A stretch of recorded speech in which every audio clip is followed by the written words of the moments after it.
Hello, everybody. Welcome to Frame Trap Lockdown Edition once again. This time I am joined by Daniel Bloodworth. Hello. And Ian Hank. Sorry. Sorry.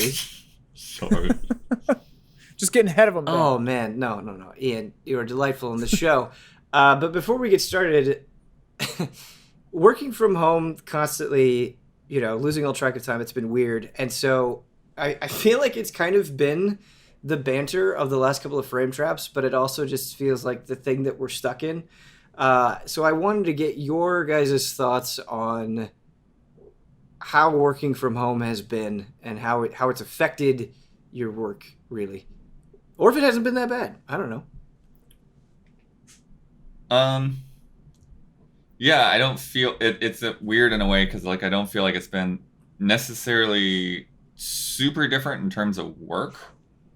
I think the strange thing is trying to make those appointments with people to get together over Zoom calls just to hang out. Finding times for that to happen. Whereas otherwise, because I think with Easy X and everything when we started, it was just a constant full throttle work. So I'm not even I don't have time to notice what it's like to work from home right now because I'm just working. Right. And then I've also had to. Yeah, I've been doing this TurboGrafx don't skip, and that was a lot more than I thought it would be. And so then it's okay, now my body is hurting because I have not gone outside and taken walks for a couple of days, and so this is a problem. But otherwise, yeah, it's kind of strange, but it's more, yeah, it's sort of more of that lack of the social life than how it's affecting my work habits as much. Sure. Ben, I'm loving every minute of it. Every minute? Yeah. Nice. Turns out everything in life is just stuff that gets in the way of hanging out at my house and doing what I want to do. Yeah. So I'm enjoying myself. It's good. I've been working, playing games, making music, just hanging out. I got a roommate, so I'm not going lonely crazy, Sure. which I would be doing if I were alone, for sure. Absolutely. But yeah, saving the world by staying inside. Deal. Love it. That's nice to hear because I think that's a very different perspective. For me, I think it's nice because initially when this whole thing happened, I think there was a lot of well, how are we going to do this exactly? What is this going to look like? What is this going to sound like? What are we going to do for group streams? And now I think we're at a point where we've kind of figured that out, and so that has given me some comfort. But I think the other thing that I'm excited about, and I hope this doesn't jinx it, is it's just been kind of big game after big game after big game. And not that there isn't still a lot to play, but, Blood, you and I were just talking about this. I have kind of these ideas, these more creative, experimental ideas. And it's I actually feel like we might have some time to get those done. And because we're working from home, they just cuts down on traffic time, like you were saying, Ian, things that get in the way of other things. And so it's I'm feeling optimistic that we'll actually be able to throw some of that stuff out there. Yeah, and that's a funny thing too to think about not only taking yourself for a walk, but your car should run half an hour every week. You actually need to find a time to make sure you're taking a drive now and then. Whoops. So. Yeah, that's a good tip. I don't think I've driven once in the last month. Yeah, I think it's about the same for me, Ian. For sure. I haven't left the house in days. Yeah, I haven't left the house in outside of walking around my apartment complex, a month, maybe. I don't know.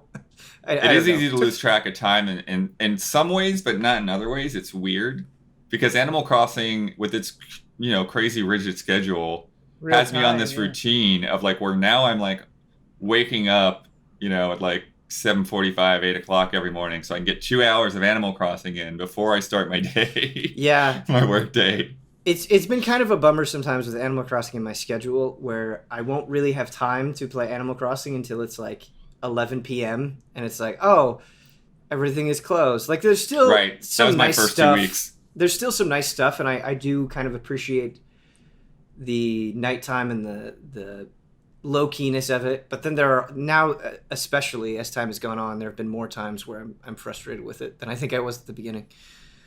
But video games, man, I think kind of the thing that I want to start the show off with, because it just came out today, the Friday that we're recording this, and Blood, you and I did an entire playthrough of it along with Brad, and that's the Trials of Mana remake.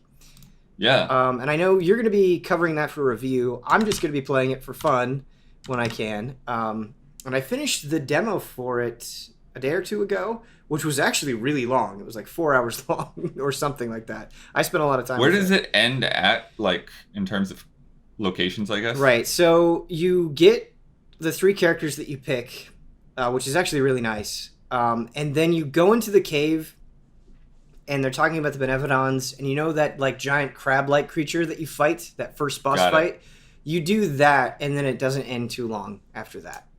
Got it. So like I'm just right before that point. So like I'm not even through the demo content yet. That's a long demo. Yeah, it is a long demo, but I think it was long enough to kind of get an impression of the direction that they're taking with Trials of Mana.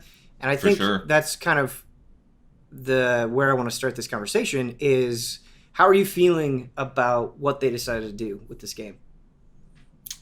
Yeah, it's this weird back and forth for me in terms of the production of it, because I have this sense of, oh, it's pretty cool to like see this world, like, what Kyle will talk about, like being able to move the right analog stick, right? Like I can see this world like fleshed out in 3D and kind of explore these spaces in a way that makes a little bit more sense, because in the original game, the castles in particular were just entirely confusing. Like I just was always getting lost as like, have I been in that room or not? Or this room looks a lot like the last room.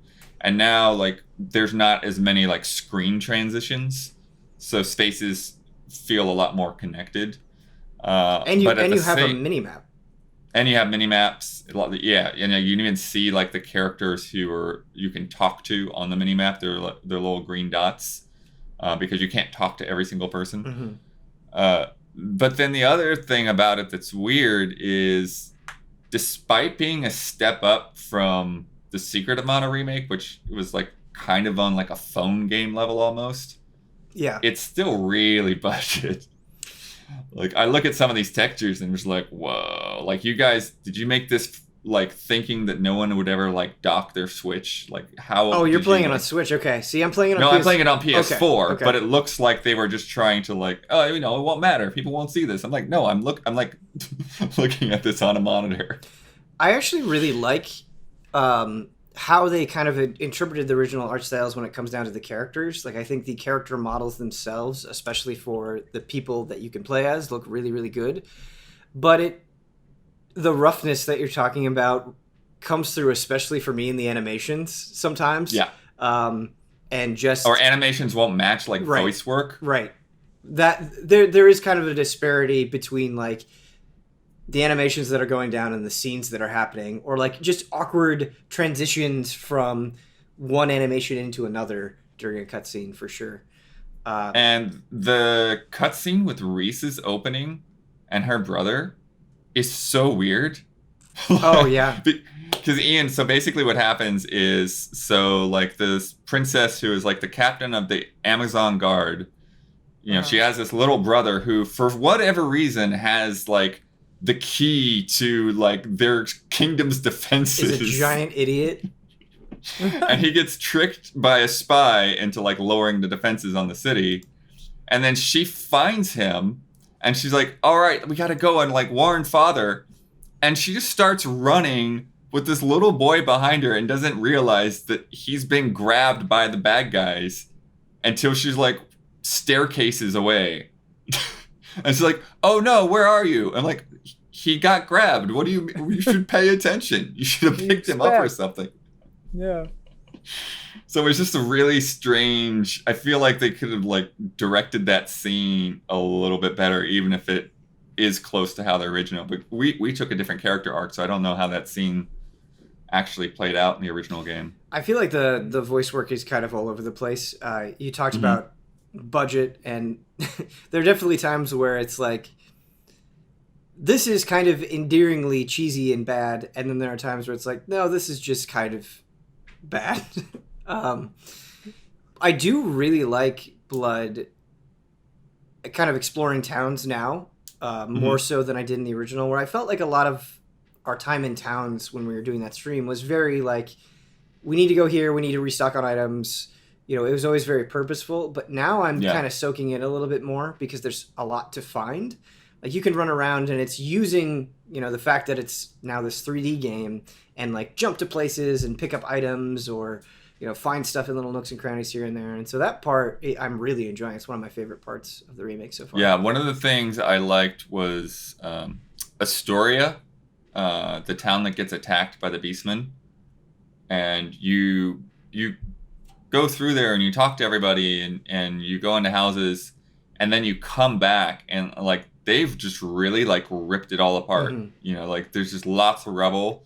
And what's kind of crazy is that like even though it's like you've gone through and like found all these items in the town the first time around, because it's been ransacked, now there's just like more loot everywhere that wasn't there the first time around because these barrels have been broken open and houses have been torn apart. And so I thought that was a neat little detail. And I totally noticed what you were talking about, like being able to jump on buildings and things. One of the funny things about jumping to me, though, is jumping and interact on the same button is a problem. Interesting. I don't think I had that I keep issue. like walking up to people and then jumping because the like dialogue box hasn't popped up yet. So I just feel like an idiot. Like, that's pretty fun.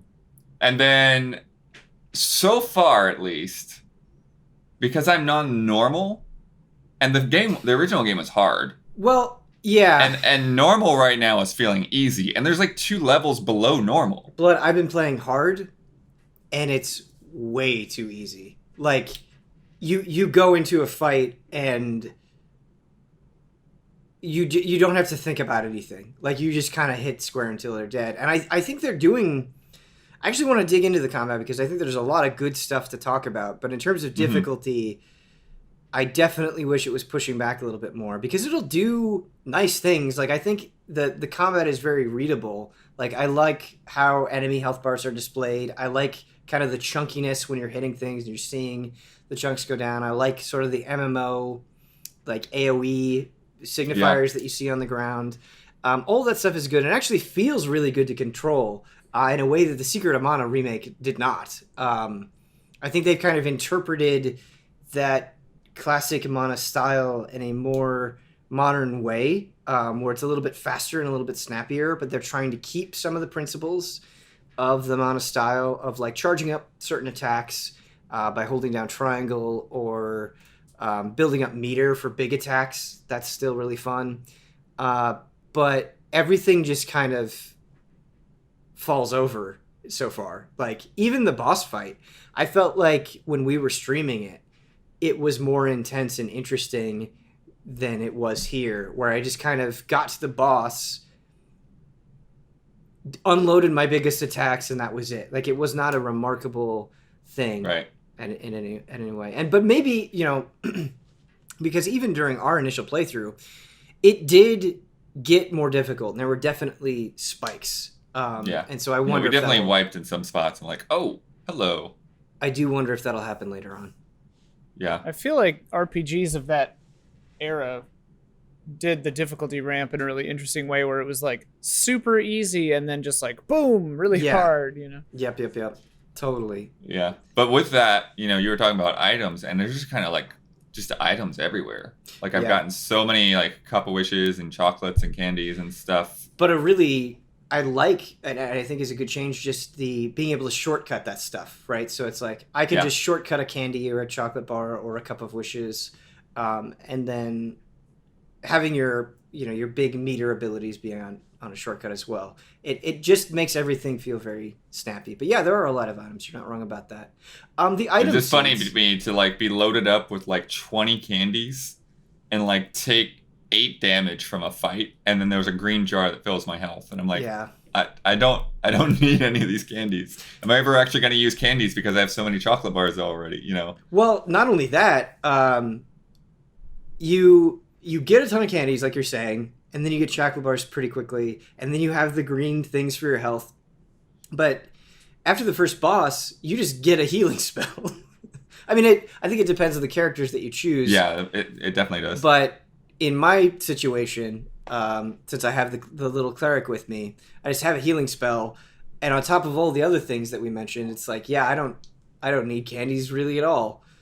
But it's hard blood in a way where, like, sometimes I enjoy going back to Dragon Quest just because of the simplicity of it. You know, Mm-hmm. Sometimes stripping everything down to the basics is really satisfying.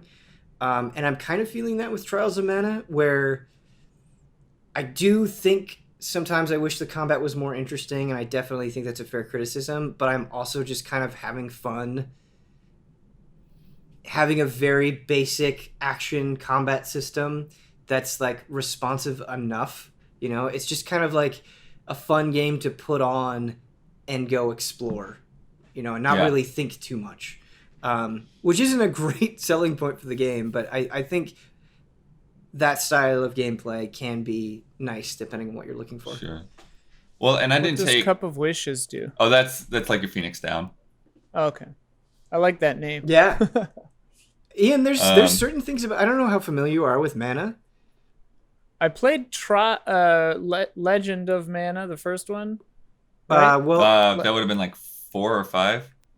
Oh God. Well, I played one of them like 100,000 years ago.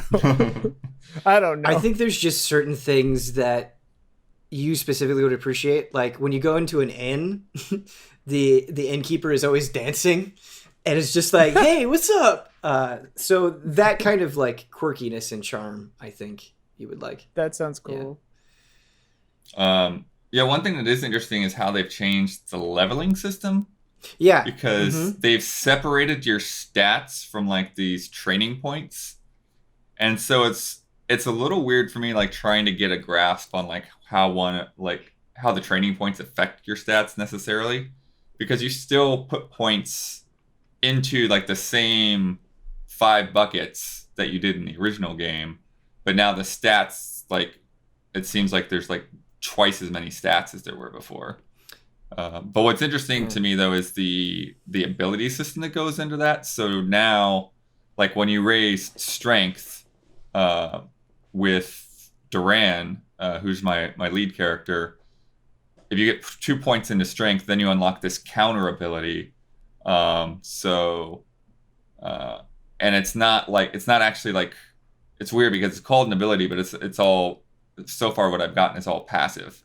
So it's just like this like kind of thing that you like equip into a slot, and then I think he'll do more damage after he's taken damage for a certain amount of time or something like that. Yeah, I actually really think that was a super smart thing that they've done with the points, because in the original Trials of Mana, once you leveled up, you kind of had to do it right then and there, and you didn't necessarily know how the points that you were putting in would directly translate. Like, it wasn't always clear. It was a very simple, like, here are stats, dump points into them. Whereas now, again, talking about that readability, you can save points and you always see what you're going to get. So it's like, hey, if you dump 6 points into strength, this is what you're going to get at 6 points. And they've thrown in some new wrinkles as well. So like when you get like a spirit, like defeating that first boss and getting the light spirit, that goes into your stats as well. So it's like, if you want the healing spell, we're going to put that in this category, and you're going to need to put training points into it. But it's always, again, very obvious. Like, I know what I'm going to get when I put points into it. And another thing that they did is they have linked abilities now, Blood, where I believe the way that it works is if you unlock it, like if you unlock a passive ability, if it's a linked ability, other people can equip it, which is also interesting. Yeah, and I got the one of those that I got was just because I met the priest, and so they give you one of those linked abilities there, and so then only one person can equip it, but anybody can equip that ability. Yes. And then they get like a health buff. Yeah.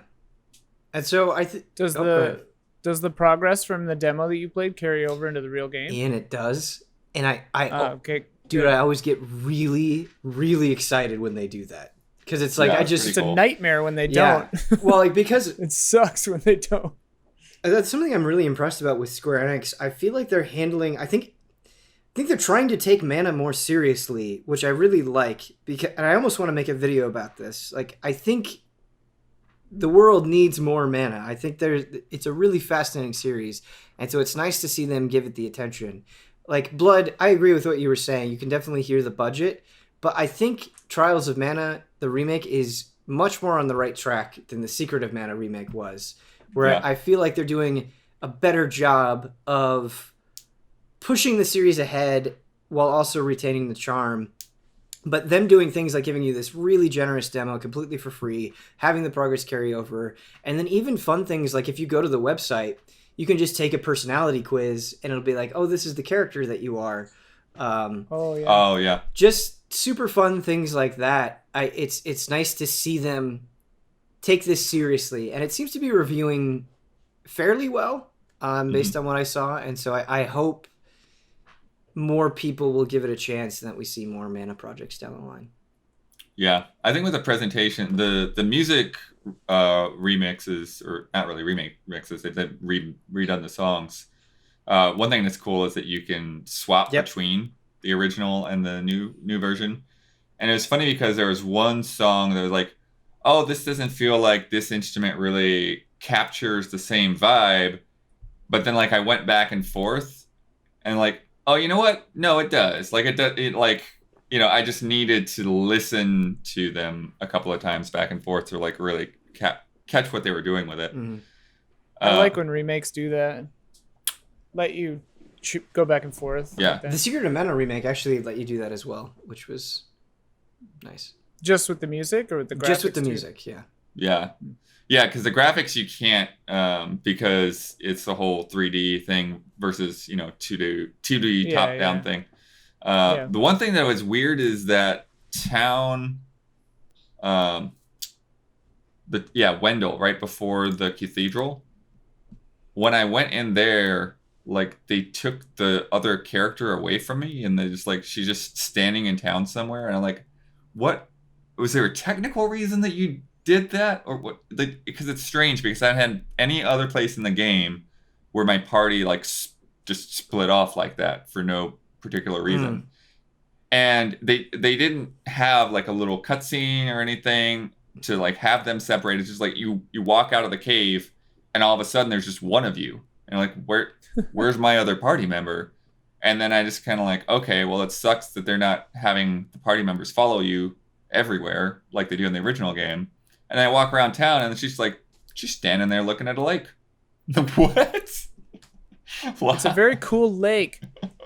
That's actually something. One of my annoyances with Final Fantasy VII Remake is it was hard to know when they were going to take certain party members away from you. And so you would like spend all this time perfecting your material loadout for somebody, and then they would get removed from the party. And because there's not loadouts in the game, you couldn't just easily transfer it to somebody else. And so you'd be like, okay, well, now I'm going to go back into the menu and then reset it up. Not like a huge criticism, but just a minor. But notes. quality of life improvement, you want to talk about quality of life, man, it seems so matter of fact and easy now.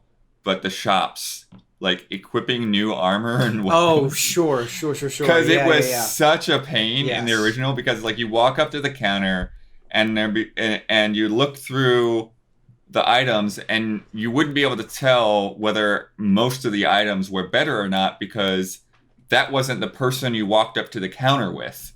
No. So you'd have to like walk up to the counter with each individual person, look through and like, okay, that's the better equipment, and then buy it all and then like distribute it to those people in the menu. Equip things and then go back and then trade items back to a single person to sell them. And now it's just like, okay, buy everything. Do you want to equip this? Yes. Sell the other thing, all before like leaving the shop menu. Yes.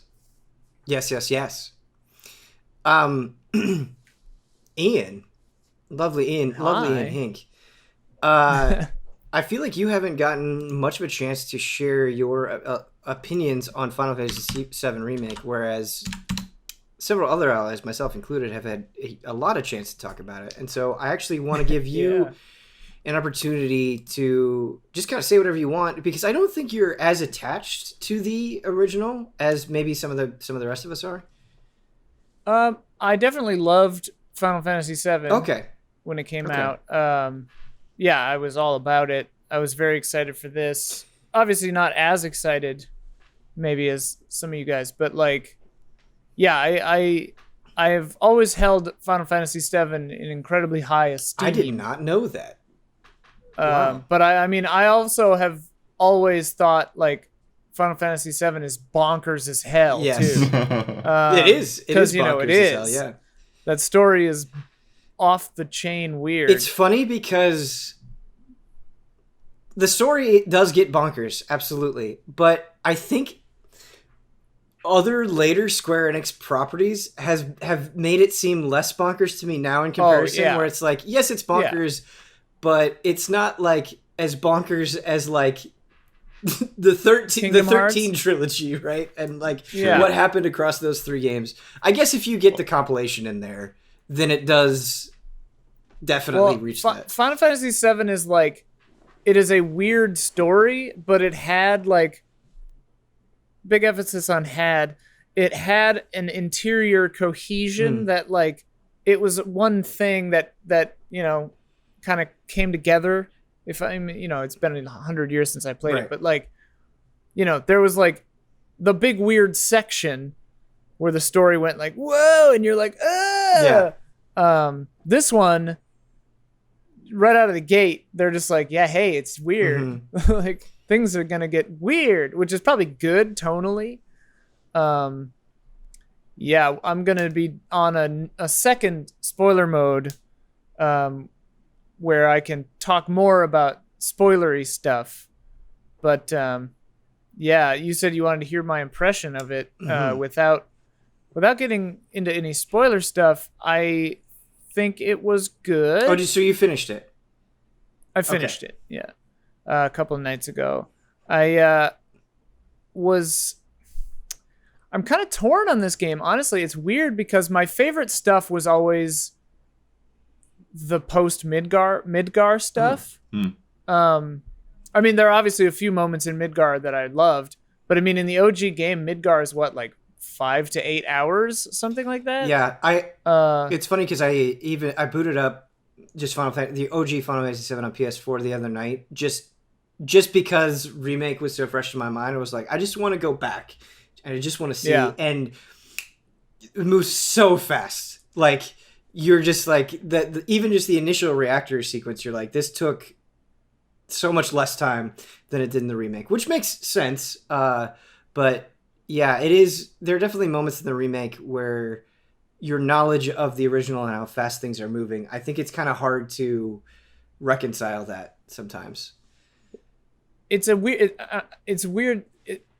Yes, I agree. It's also strange though, because the game almost requires you to have previous knowledge of the original Final Fantasy VII for the game to make sense, especially the things that they're changing and doing and addressing to make sense. Yes. Yeah, I've heard that. Yeah, it's interesting because I've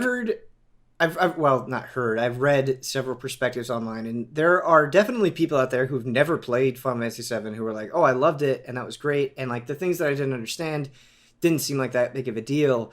But it's hard, I think, when you do know Final Fantasy VII, because some of the things are a super huge deal, and like, yes, it may not come across that way to a new player, and so yeah, there are definitely moments where it's like, wait, why are you bringing this up now? Like, why are you showing this character now? For sure. Yeah. For reasons, well, we're skirting the edge of what I think is what I'm comfortable with not spoiling. Sure. So, like, diverging kind of back away from that conversation slightly, but like, I appreciate the things that they changed and why they did it. The thing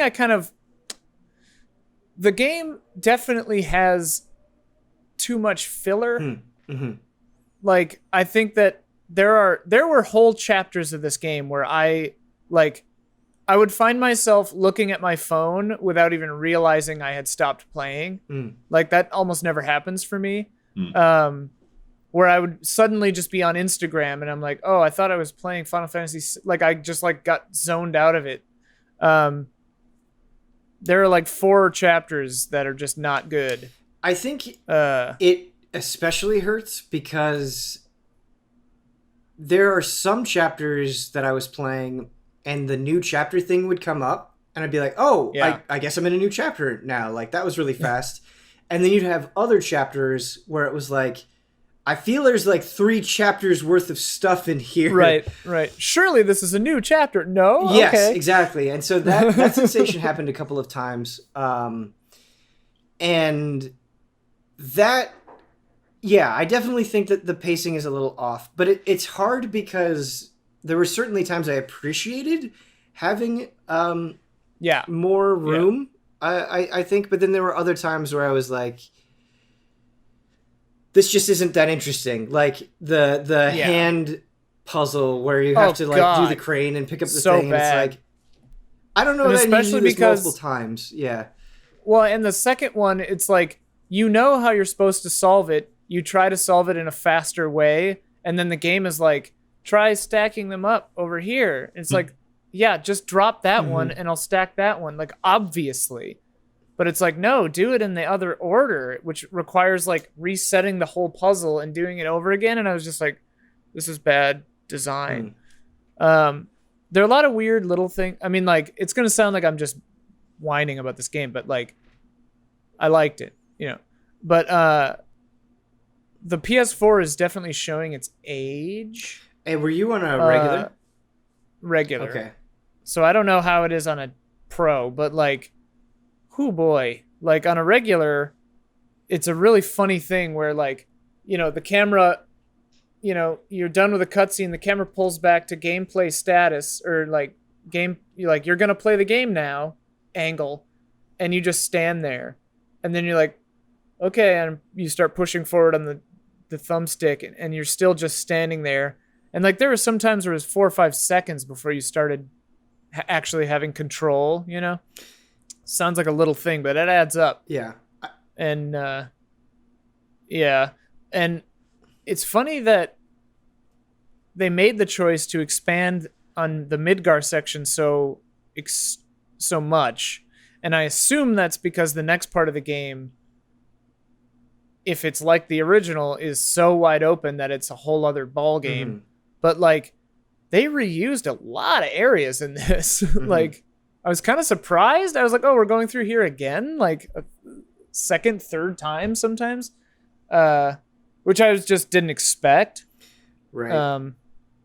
But all of the nitpicks aside and like the severe pacing issues aside, because I do think it's probably like 40% too long, which is weird because it's used to just be the first part of a really much longer game, you know?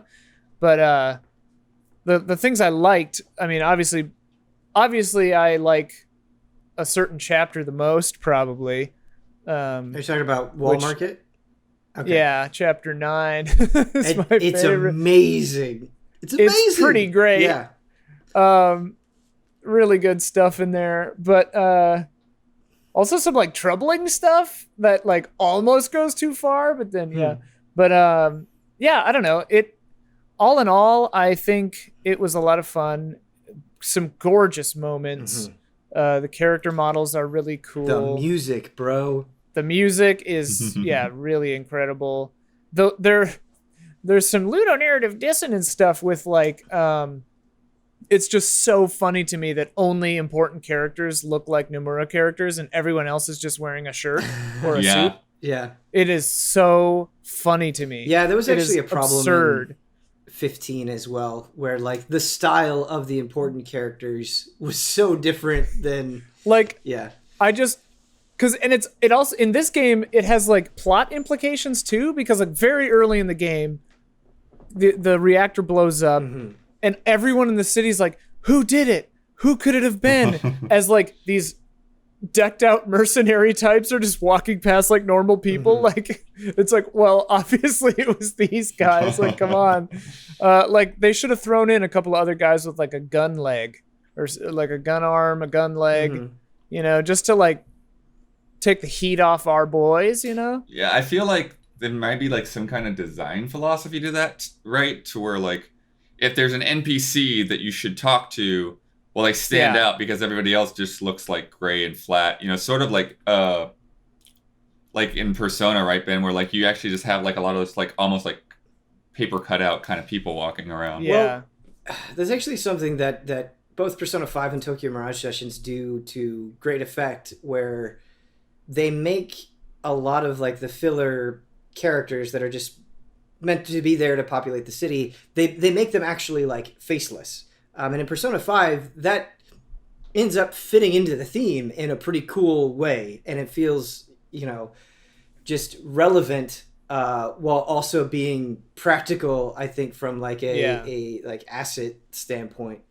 But yeah, Ian, something I want to... How I kind of feel, as somebody who holds Final Fantasy VII very near and dear, I really kind of yin and yanged, where I think I could sit down and talk about like problems that I have with Final Fantasy VII a lot, but at the end of the day, I think it's also one of the best things Square has done, or rather maybe a better way, a less hyperbolic way of saying it, is it's much better than I feared it would be. Where I think they made the characters relatable and interesting in a way that I was not expecting. They made them feel very grounded and human for this type of game, like more grounded and human, I think, than they were in the original. I think the dub and the localization were excellent in a way that I super appreciate. I think it's very easy to take it for granted, but super good. And even with some of the pacing problems and some chapters that I didn't like as much, I think ultimately I enjoyed the combat so much that it really pulled me through a lot of those sections. Like I really think a lot of the combat is pretty remarkable, and certainly not without criticism. Like, I think there are some AI problems and some nitpicks that you can get into. Well, they're not even really nitpicks. They're just problems. But it's not even really AI. Like, I think, like, it took me 10, 15 hours of playing this game before I realized, like, stop trying to play this like an action RPG. Like, it's not. It's just a turn-based RPG where you're moving around, basically. Like, you have to play it like that, pretty much. You have to use the D-pad, switch people. Every time you use ATB, you switch. Yep. Like, that's just how you have to play it. And I was bashing my head against that and getting really annoyed for the first, like, 10 hours or something before I was like, okay, you can't just play Cloud like a Souls game or something. The combat I found interesting because sometimes when it really gelled for me, some of the boss fights, I had a blast. Yes. It was a lot of fun. Some just weird design decisions got on my nerves where, like, sometimes you'd get into an encounter, and like you said before, like, you wouldn't have a wind materia or whatever because wind sucks. Yeah. But it's like, oh, wind is the only thing that can get this guy down from over there, but you can't change your materia in the fight. So, like, there was one time I was fighting a ice-based enemy, and I was by myself, and I didn't have a fire materia, so I just quit and reloaded. Oh, and because I was just like, okay, I didn't think this one through, and it's sort of weird when you're doing story stuff and then you come up against gimmick. Seems hard, but a harsh word, but like you come up against a fight that has a mechanic that you didn't know about and weren't prepared for. So the first fight sometimes for me would feel like, haha, gotcha, you didn't know about the gimmick. And then the second fight, I would just destroy the thing, because I knew how to do it. And the frustration there for me is like, it's not like a puzzle, because in a puzzle you can adapt in the moment and fix it and solve it. Whereas this is just like, you got to die the first time because you didn't know about the thing. Which, I mean, only happened a few times, but yeah, I actually think the combat was at its best when you didn't have to wrestle with the gimmick so much, or there was a way around it. And there would be ground-based enemies where it would be like, okay, I don't necessarily have their weakness or know their weakness, but they get pressured if I destroy this thing, or if like I counter to them at this moment, or I wait for them to do this attack and then I do a follow-up. That to me was when the combat was at its most dynamic and interesting, where it was like it wasn't just hit thing with weakness. It was, okay, this there are certain points where I need to attack this thing and I can kind of overcome it if I'm paying attention. I love that stuff. I think the combat was at its absolute worst. It just felt like it wasn't fully thought out with like aerial enemies, where it's like, okay, not only is this thing super annoying to chase down, but it's weak against like the most annoying spell to cast, which is arrow. And it's like, I feel like you're kind of doing something here. Like, it's kind of fun playing as Tifa and like flying up into the air and punching them, but it doesn't feel like it works quite as well as you want. And you just kind of run into moments where it's like, I can't really fight this thing in a way that feels super satisfying. And go ahead. Oh, sorry. No, you're good. Go for it. And I was going to say, like, and back to the like basically turn-based idea, the animation lock is so intense that if you've started a move, or, you know, especially with like trying to get a spell off or something, or use your limit break or something, and if you get hit, you just lose it. You lose the MP, you lose the ATB. Yeah. I used my limit break one time on a boss that on the first time I fought that boss, I didn't know that it had to do a little cutscene at the 60% HP part. Oh, so I wasted a limit break. Yeah. And I was just like, that's BS. Like, I should get my limit break back. Like, it didn't do any damage. It just, I got a no symbol on their HP bar, you know? And I was just like, well, and I don't think I ever had to fight anything more than twice. Like, I beat everything on the second try, you know, so it wasn't like a huge time sink or anything, but it's just little things like that where it's like a weird choice to have a system of combat where, like, if you're locked into this animation, rolling or blocking doesn't do anything. So yeah, I don't know, but again, it's not an action game; it's a turn-based RPG. Yeah, basically. No, Ian, I actually really agree with you, and I'm glad you brought that up. Like the aerial enemy thing got like kind of annoying, but the only part where I actually turned to Abby and I was like, I think this is bad, was what you were talking about, where it just felt like when the game was discarding its own rules in favor of a cutscene or a way to transition into a next phase. It's like there has to be a better way to do this, because it just feels so cheap when it's like, I have 80% of the stagger gauge up and I feel like I'm trying to play by your rules and, you know, whatever mechanics this boss fight has, engage with those mechanics. And then you're just like, okay, time to introduce new stuff. And it's like, but wait, like, give me this. Yeah. I didn't know this was going to happen. Like, you just took away all that work I did. It feels cheap. And it contradicts itself, because early boss fights that are similar to later game boss fights, you're like, use the Punisher mode, do the block, counterattack. That's a huge way to get stagger damage. And obviously, like, not every boss or enemy is going to work like that. Mm-hmm. But, like, there are a few fights later when it doesn't even do that at all, because they do an attack that just is a mini cutscene. So it's like you never get to do that move. And it's like, that's a move. That's an actual ability I have. Except because that enemy move is a cutscene, I don't get to ever do it. It's stuff like that. That one I actually don't know if I agree with as much, because I kind of get a sense, just in terms of design, because Punisher mode is extremely powerful early on, and the game really rewards you from switching between the different styles and like having you block range attacks and magic attacks, and then having you punish melee attacks. And it's like a very good basic system that works really well in the beginning.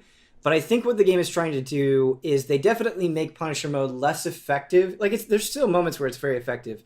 They try to make it less effective later on once you get more characters and you get more material to play with. And so I think they're just trying to push you to try new things and more thoroughly explore, the cast that you have. And the moments I was talking about is when you're solo again. Sure. Sure. So I guess I had assumed that it would kind of go back to like, okay, this is like a raw fight, but that's not true. I guess something this game made me realize is when it comes to combat, this is not a secret. Like, I don't like systems like this, really. I like to just fight. Like, if I'm gonna, I would prefer to just have control and fight than to do all the little things and like whatever.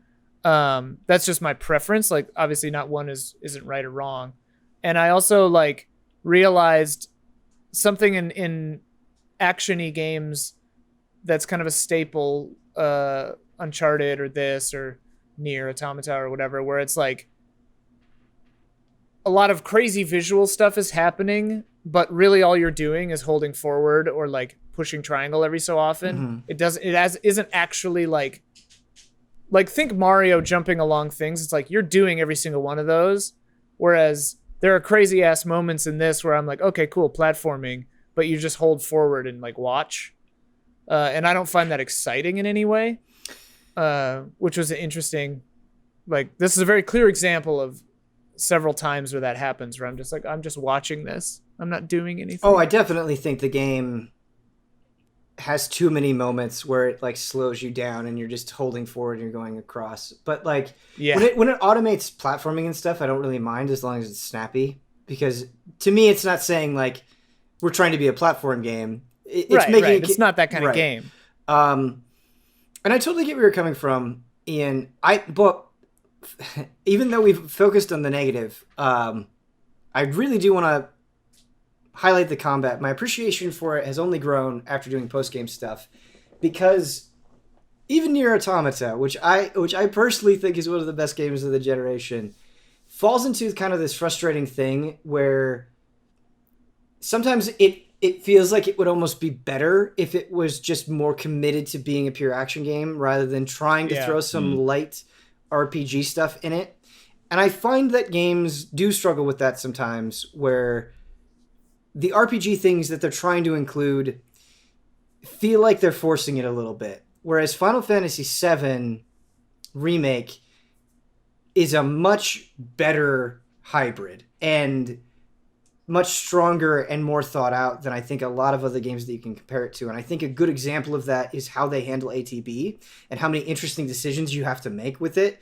Like some of Barrett's moves where it's like, this will consume all the ATB to increase stagger. Or Tifa being like, oh man, like, what do I want to do with Tifa? Like, do I want to stack these things up and then use them? How do I want to stack them? And just all the different ways that you can use your meter is really fascinating. And even summons, where it's like, well, do I want to have a summon, that takes this amount of bar? Do they all take 2 bars? I think some take 1 and some take 2. Some are 1, some are 2. Yeah, I think that. Like Fat Chocobo is 2. Right. Shiva and Ifrit are 1. Yeah, so again, like, what do I want to slot into there? How much ATB do I want it to take? Do I want to summon it now? Or like when I summon it, do I want to use summon abilities? And those are just some examples. And I love how effectively, you said you just kind of wanted to fight, and I totally understand that impulse. But what is so remarkable about the original Final Fantasy VII's system is how much flexibility you had, where depending on a material loadout, your entire playstyle could be different. And I feel like that's true here. I feel like they've incorporated that in this new action-based system in a really amazing way. But they've also given the characters more distinctness combat-wise than they had in the original game. Like, Tifa feels so much more like this martial artist. Barrett feels so much more like this guy that's just going to go in there and fuck things up. Cloud feels much more like a very skilled swordsman. based on specific character-specific mechanics that they have, and I love that. The triangle abilities I really like. Those make it feel really active and cool, and like switch it when the combat system is at its best, and when I really loved it, is when you're switching back and forth really fast, doing the triangle abilities to charge ATB, getting an ability off, switching to someone else, rinse, repeat, trying to strategize there, and like trying to keep somebody alive at the edge of death's door, and to get ATB so you can heal everyone. Like that stuff was super exciting, yeah. And I do like how everyone felt super unique, like you were saying. And I like how you can get some interesting synergies going, especially like midway later in the game, where like you could have Aerith throw down Arcane Ward and then have someone else cast a spell twice in the thing. And, you know, it's really exciting when that stuff is working well. I never tried classic mode because I heard it was too easy. Did you? No, I didn't. I didn't. I've only played the demo, but I tried it in the demo. Is it they just AI around and you just do the menu stuff?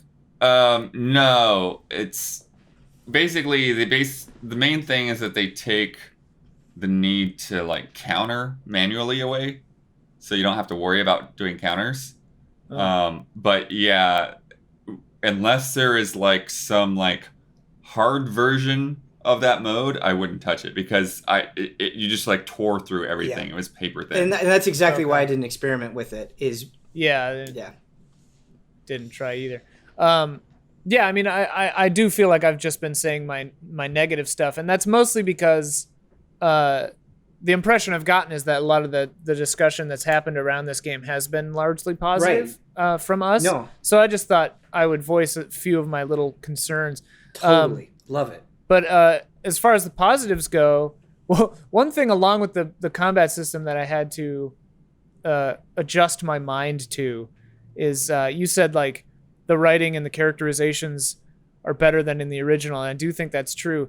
The funny thing is, though, with this game is there is like an earnest quality to it that is absent from a lot of modern video game writing. Like a lot of games are like so dark and so heavy and sardonic kind of, whereas this has like it wears its heart on its sleeve in both the positive writing and when things get heavy and dark. Sort of it's I don't know. Do you know what I mean? Totally. I actually think something that Western RPGs tend to do better than JRPGs a lot of times is I feel like in the worst cases, JRPGs tend to put their characters on a pedestal in a really annoying way where like this one does everybody wants to bang Cloud. Everybody. What I mean by that is they will be kind of perfect until you have like the very obvious like we're gonna go into your dark backstory scene. Oh, right. I see what you mean. Yeah. And I think maybe an even better way of saying that is they're kind of one-dimensional, whereas I feel like Western RPGs can't, you know, again, we're speaking in generalities here.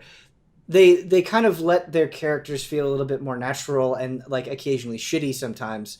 And I think Final Fantasy VII Remake, they get sort of anxiety, they get sort of doubt, they get sort of fear, they get sort of selfishness. Like all of that stuff feels like it creeps in more naturally than it sometimes does in other JRPGs. Yeah. Oh, absolutely. But still with that kind of, for me at least, with that kind of earnest quality, like it's heightened in a way, this world. Like, I mean, Barrett is the most heightened character, sometimes to like a kind of intense degree, I think. But like, even like a quiet moment with Tifa is at like a 6 on the like intensity scale, you know? Like, it feels not cartoonish, but like everything's just heightened. And so like for me, I had to definitely like put my mind in that kind of space. I had to meet it where it was. It wasn't, you can't come into this expecting it to just be like some kind of subdued, I wonder if Russian novel if you, kind of style. Bouncing between Animal Crossing and Final Fantasy accentuated that feeling. Yeah. It may have. Yeah, it feels like this game is like hyper saturated in writing and look compared to a lot of other games, which is not a negative thing. It's a very cool thing, I think, a lot of the time. I think it would be easy to kind of sarcastically read the writing as like writ large or like broad strokes, kind of like not very good. And I mean, like sometimes the writing isn't perfect, but I think if you're coming to it at its speed, it's a lot of fun. Yes. I do think that there are way too many throwaway like crowd walla lines. It's like hilarious how much the crowd around you talks. We talked about this So funny. in the spoiler mode, and we all pretty much agreed where it was like, we really like this thing. We like that there's this dialogue going on, but sometimes like you're running through and it's like all stepping on top of each other, and it's just way too much. And the side of if you have subtitles on, the side of the screen will show them all. So it'll be like the entire side of your TV is just dialogue on top of itself. Also, everyone does, I think we talked about this on a stream or something, but like everyone does the anime exhalations constantly. I feel like it tones down, or maybe I got used to it as the game went on, but like the beginning half of the game is all just like like all the time. It's so funny. But yeah, no, I mean, it's a cool game. It's really fun, and like so many sequences and a lot of the cutscenes were just like super cool and really, really well done. Ian, it's so funny you bring up the anime exhalations, because I feel like I'm just so saturated in that shit. Like it's just so beaten into me that like I just sort of implicitly accept it. And so sometimes it's nice getting somebody who maybe isn't quite as constantly immersed in that style being like, why is this happening? Yeah. It was really funny in Animal Crossing earlier today. One of my animals was like, I want to get to know you. What's your favorite hobby? And the first three choices were like exercise, shopping, and watching anime. Oh yeah. Oh, That's funny. It was just like two really broad things, and then anime. And I was like, yeah, anime. Actually, I wrote in my own, but I've gotten one of those like that for sure. yeah. Don't use punctuation in those though, because then you'll get an exclamation point in the middle of a sentence. Because I wrote since, and then it was like since, comma. Those sound fun. But yeah, Final Fantasy VII is good. Don't at me. I liked it. Just thought I'd say my little nitpicks. Yeah. Fuck it. I think that was I think it was a very level-headed conversation. All right, good. Yeah. I worried that I was dumping on it, and I wasn't trying to dunk on it or whatever. I think you really dump on something sometimes if you like can't even muster the energy to go into great detail, because like that's when you really hate something. not you, I'm saying at large as people. One does. Yeah. I think if you, because like I said, I feel like there are so many things where it's like I can go into really nitpicky stuff with Final Fantasy VII Remake, but I think the only reason I can go into that sort of detail is because like I'm obsessed with it. And I think it takes that level of obsession to kind of get there. Well, and it's funny, like it's one of those, I'm really looking forward to the next part. Mm-hmm. And the last part of the game had some really exciting, I mean, the beginning of the game, chapter 9, were my favorite parts, but then just like philosophically toward the end was really interesting. And I'm really looking forward to the next chapter. I have no desire to ever play this more. Really? Like I don't want to do any hard mode. I don't care about getting the summons I didn't get. I'm not going to play it again. Gotcha. So it's like I would say I liked it, didn't love it. I feel like but I liked I'm trying to invent excuses to keep playing it. Yeah, that's fun. I was anxious to be done by the time it was done. Not because I was hating it, but just because I was like, I don't know. Yeah. Ian, I do have some bad news. Uh-oh. Oh. You did touch on something that the demons didn't like, putting us in the frame trap realm. You said you said synergies. And the reason why they don't like synergies, they're worried that we're going to synergize so well at some point that we will banish them forever. It's their weakness. Yeah. But we are caught in frame trap realm. We're actually doing a new game today, and we're at that point in the generation where things are winding down, and so the game that we're going to play today is when will the last one be? And so I have 5 different things, and I just want, it's not really a competition. I just want to know when you think we'll get the last one of this specific thing. I'm gonna crush you, blood. What year or month or whatever you think it will be when it will happen. And so the first one I have written down here is, when will the last game for PS4 and Xbox One, when will the last official release be?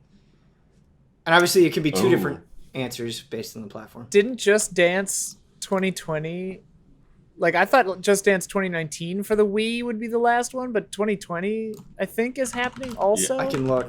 For the Wii. No, I think 2020 came out in 2019. Is that the thing? Yeah, but I remember thinking the 2019 one would be the last one, and then they did it again. I'm pretty sure Just Dance 2020 came out for the Wii November 5th, 2019 Yeah. And that was the last. According to Wikipedia. They said it in the press. Oh, and they said? Yeah. So how long was that after the Wii was done?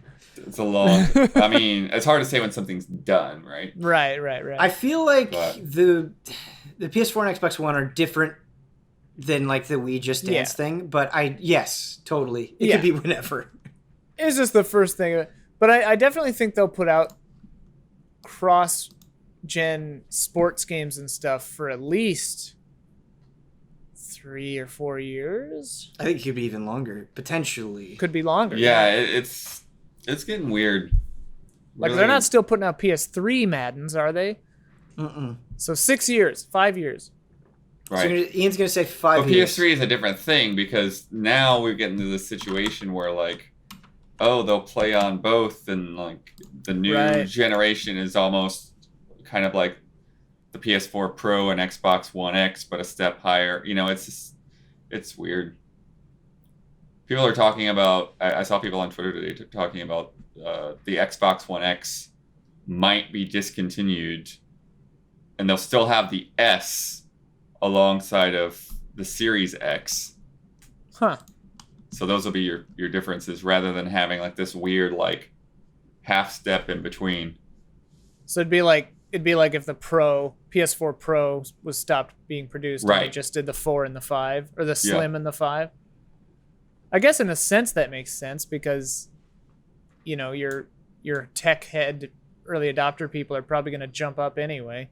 Yeah, like if you're gonna be getting the $100 crowd, you're not gonna be able to do that with the PS4 Pro, right? So. And if that's true, that's an indicator that the price point of the new one will probably just be the same as the Pro and X, right? Yeah. Or similar ballpark.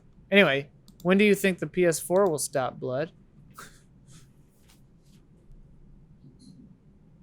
I guess I'll give it. Talking about the last. The last one. A specific date or A specific year. Like it'll be 7 years from now. Or whatever. I'll say 2025. Ooh, Blood's given a specific year. All right. So 5 years from now. Same as me. Yeah. 5 years. Because I think, in a weird way, like it still sort of works both ways. Like it's hard for me to like really pin it down, because on the one hand, it's like, well, yeah, they can keep making games, but on the other hand, it's like, well, at some point, what's even the point? Right. I don't know. It's gonna be weird to understand it, because like if a PS5 game is just a PS4 game that works with better graphics, how long does that keep up?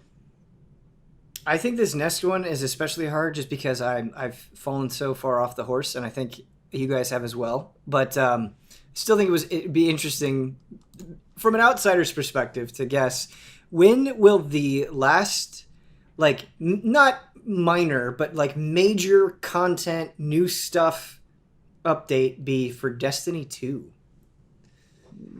Ooh. Major update? Yeah. You said? Like major content, significant expansion. Like has a name. Yeah, again, like we might be getting the technicalities of this wrong, but I think you get the spirit of what I'm trying to say. Yeah. I'll say next year. Next year. Yep. I'll say 2 years. Okay. Because I think I would agree with Blood, but I bet that whatever they were planning has been delayed by COVID. Sure. But I think they'll probably do something else. But then once I feel like once they move on to 3, which they probably will with next gen, they're gonna flip the switch hard. Yeah. When will the last Super Smash Bros. Ultimate character come out?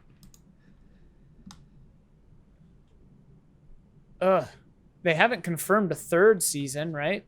Or did They've they? confirmed there won't be another one after this grouping. So there are just 6 to go. 6 or 8? 6. 6.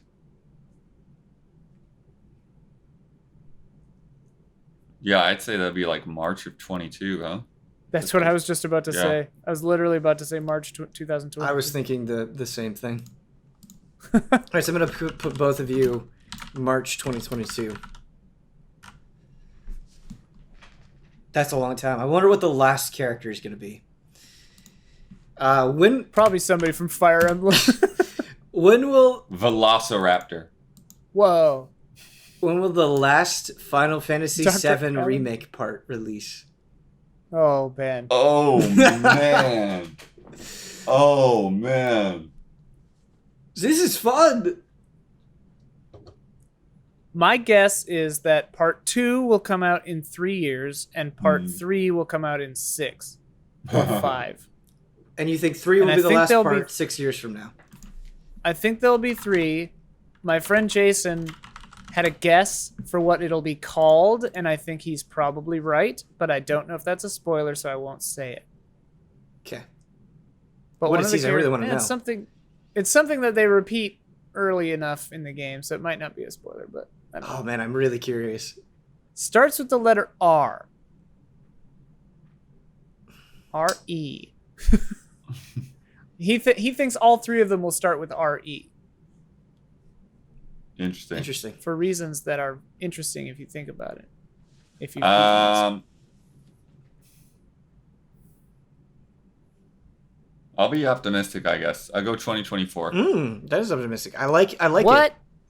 Because they have the engine built. They have the style built. They have the characters modeled.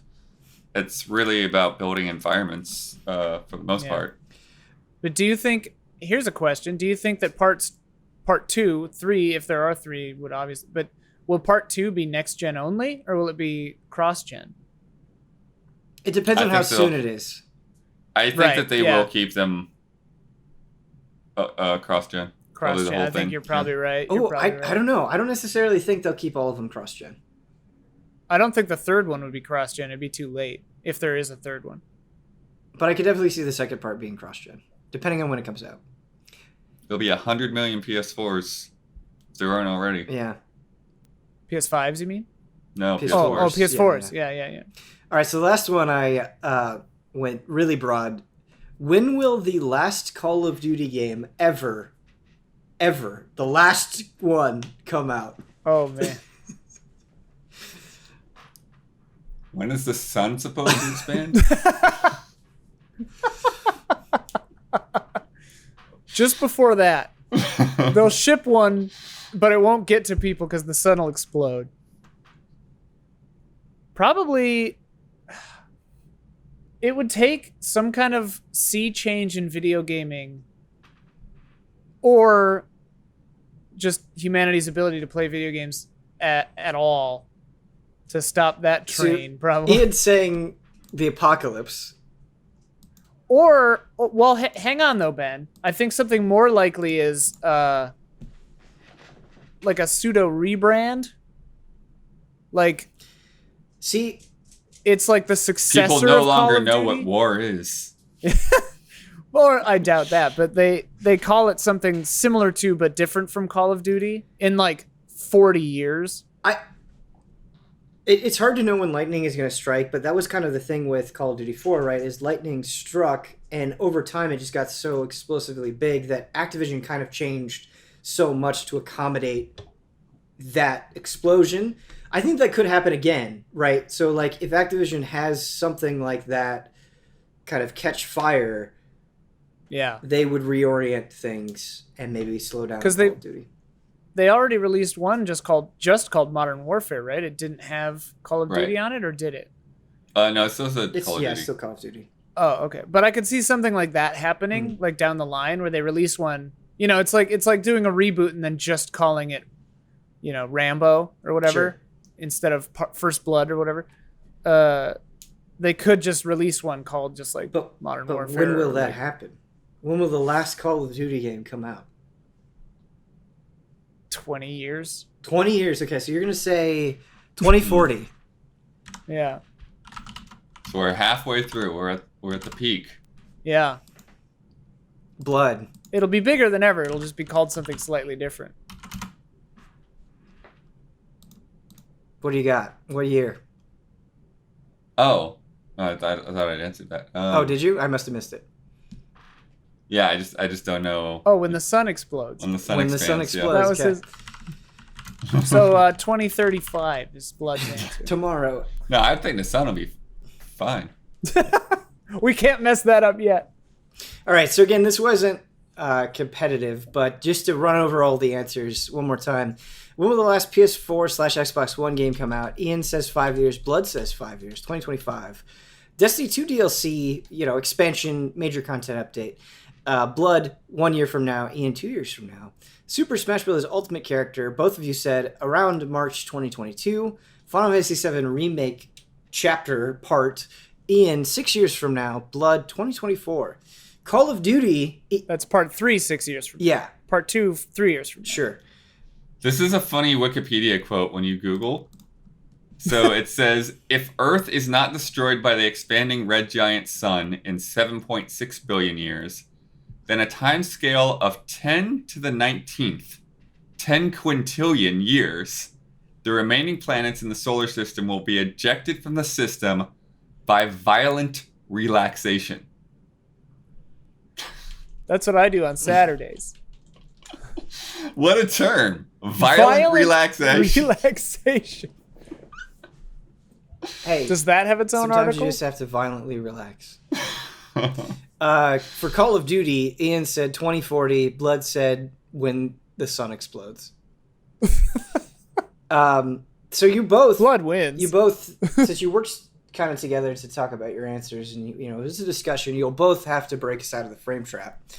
So think of a way, both of you come up with ideas, how you want to do that. But before we do that, we have some lovely people that we want to shout out to on our shout out tier.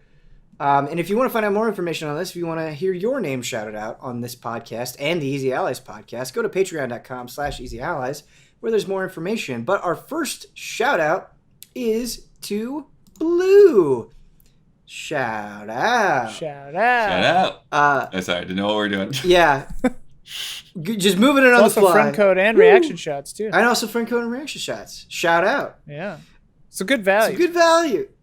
The Circus of Value. The Circus of Value. That's coming out on Switch. Caleb, Togi, Crawford. Shout out. Elthanas. Shout out. All right, for the next one, there's no T on shout out, Blood. For the next one, I want you guys to say shout out in as high pitched as you can and as short as you can. Okay. Greg, TheDarkKnight Kettering. Shout out. That was pretty good. That actually sounded pretty cool. And our last but not least shout out, Jessie Blu. Shout out. I was hoping you would do the high pitched short thing again, but I did not direct you to do that. I just liked it. It was really fun. Have you guys thought of a way to break us out of this frame trap? Some kind of ASMR, maybe. Ooh, I like that. I was thinking about flipping a coin, and that might influence Ian's reaction.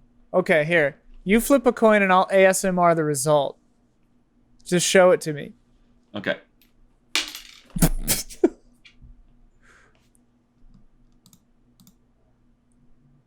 Tails. I feel like this is going to end up on like some Sonic the Hedgehog page in some dark corner of the internet. Just whispers tails. I'm picturing him like showing up in the background wearing a trench coat, and it just goes tails. Moving on. Ian, thank you guys for breaking us out of the frame trap. But let's talk about something that I think you and I are both very excited to talk about. Something that like we've been waiting 8 years for, and then just like showed up pretty quickly. Oh baby! We were talking about Fiona Apple's new album, "Fetch the Bolt Cutters." Fetch the bolt cutters. I've had like 2 listening sessions with it. I haven't had like a ton of time to just drown in it, but you know, over the period of maybe the next 8 years, I'm sure I'll have plenty of time. But I think I have enough to say for this discussion. How are you feeling about the new album, Ian?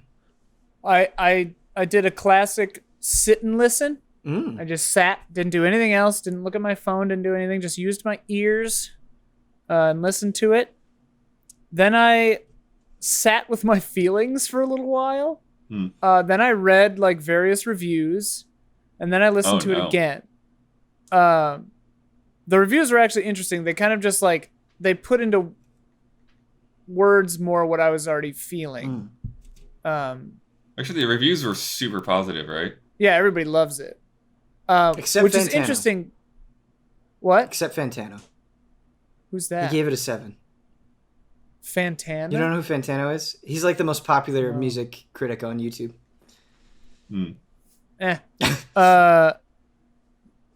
But yeah, like like Pitchfork gave it a 10, and I'm like, yeah, I mean 10 is pretty extreme, but like it's good. It's really, really good.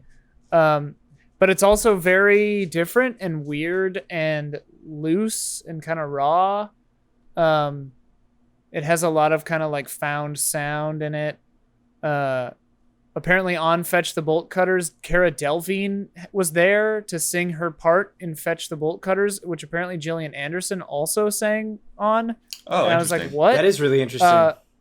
But Cara Delevingne, like... I knew... I found out about it, Gillian Anderson doing songs... Oh, wait, no, it wasn't Gillian Anderson. It was somebody else. It was Katie Segal.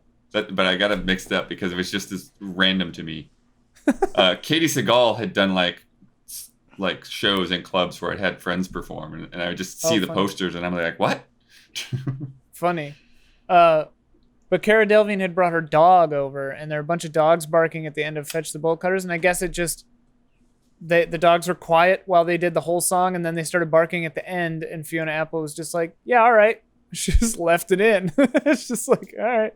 And there's like one, I think the last track, On I Go, there's like a quote unquote mistake, and she's just like, shit, fuck, whatever, and just keeps going, you know? And like laughs. She like laughs in this album. Fiona Apple laughing. I think she actually has a wonderful sense of humor. Oh yeah, no, she's very funny, but she just seems so sad in some of her early stuff. Well, and you want to talk about like lyrics? Some of these lyrics are harrowing in this album. Oh my god, yeah, real heavy stuff.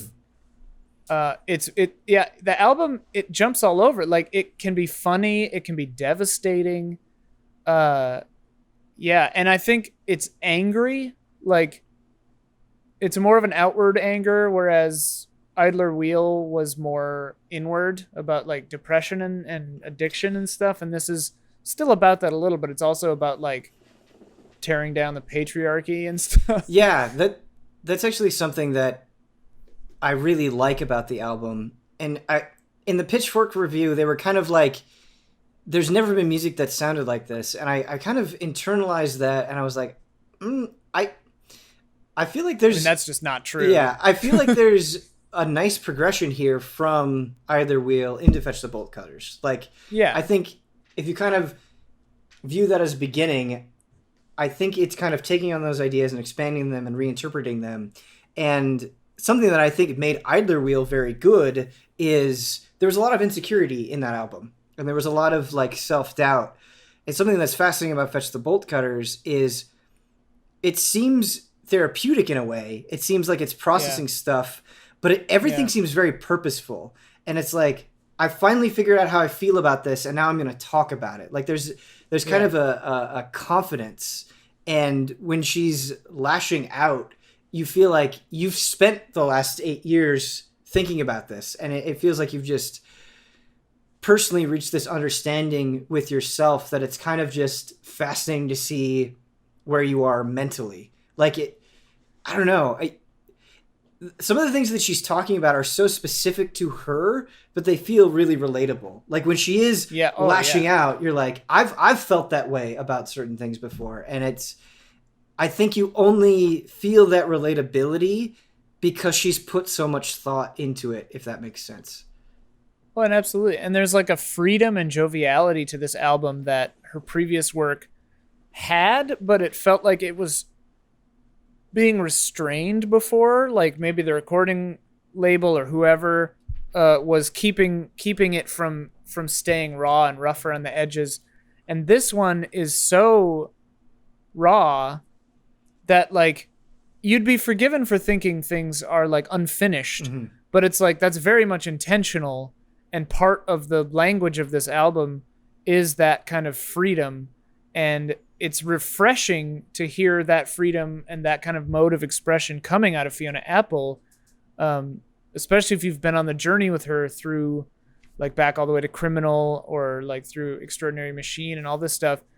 And it's just like she finally just gets to do it her way and say it the way she wants to. And she even released it earlier than her label wanted her to because she was just like, nah, it's now. Like, this is the time. They need it. Yeah, and I really appreciated it. And it's funny because, like, my first listen, I loved it, but I was also like, are any of these bops? I was like, does this slap? Not really, but... Not in the way you expect. Yes. And then on my second listen, you find the hooks more readily, and then you start to move. And it's like, okay, yeah, this slaps. It just slaps you across the face. This is exactly why I love Fiona Apple so much. I actually think it's a quality that in a lot of her best work, Joni Mitchell exhibits as well. Sure. So everybody's talking about like how raw or unfinished, quote unquote, it is. Like or how unconventional it is.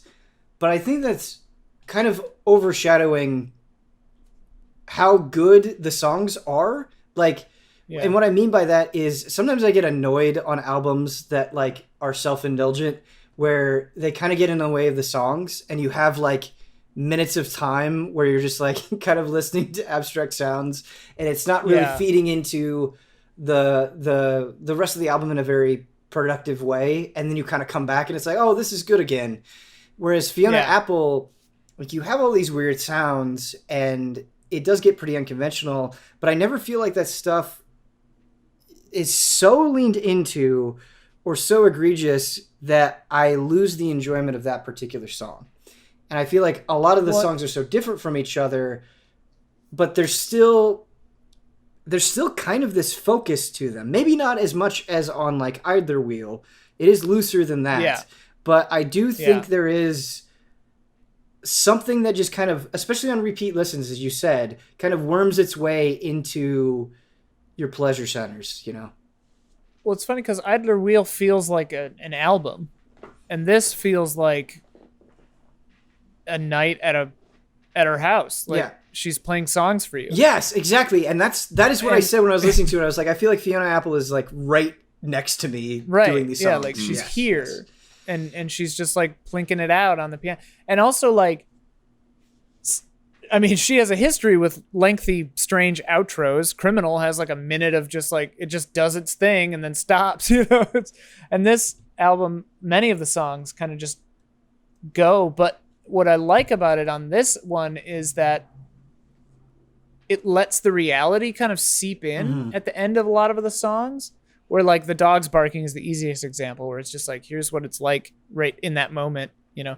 But some of them, like, it sounds like her initial recording of the vocal melody and like her kind of laughing to herself as she comes up with it almost, or just like saying it to herself as she like continue, like the song's done, but she's like walking away down the street and just kind of humming it to herself as she goes, you know?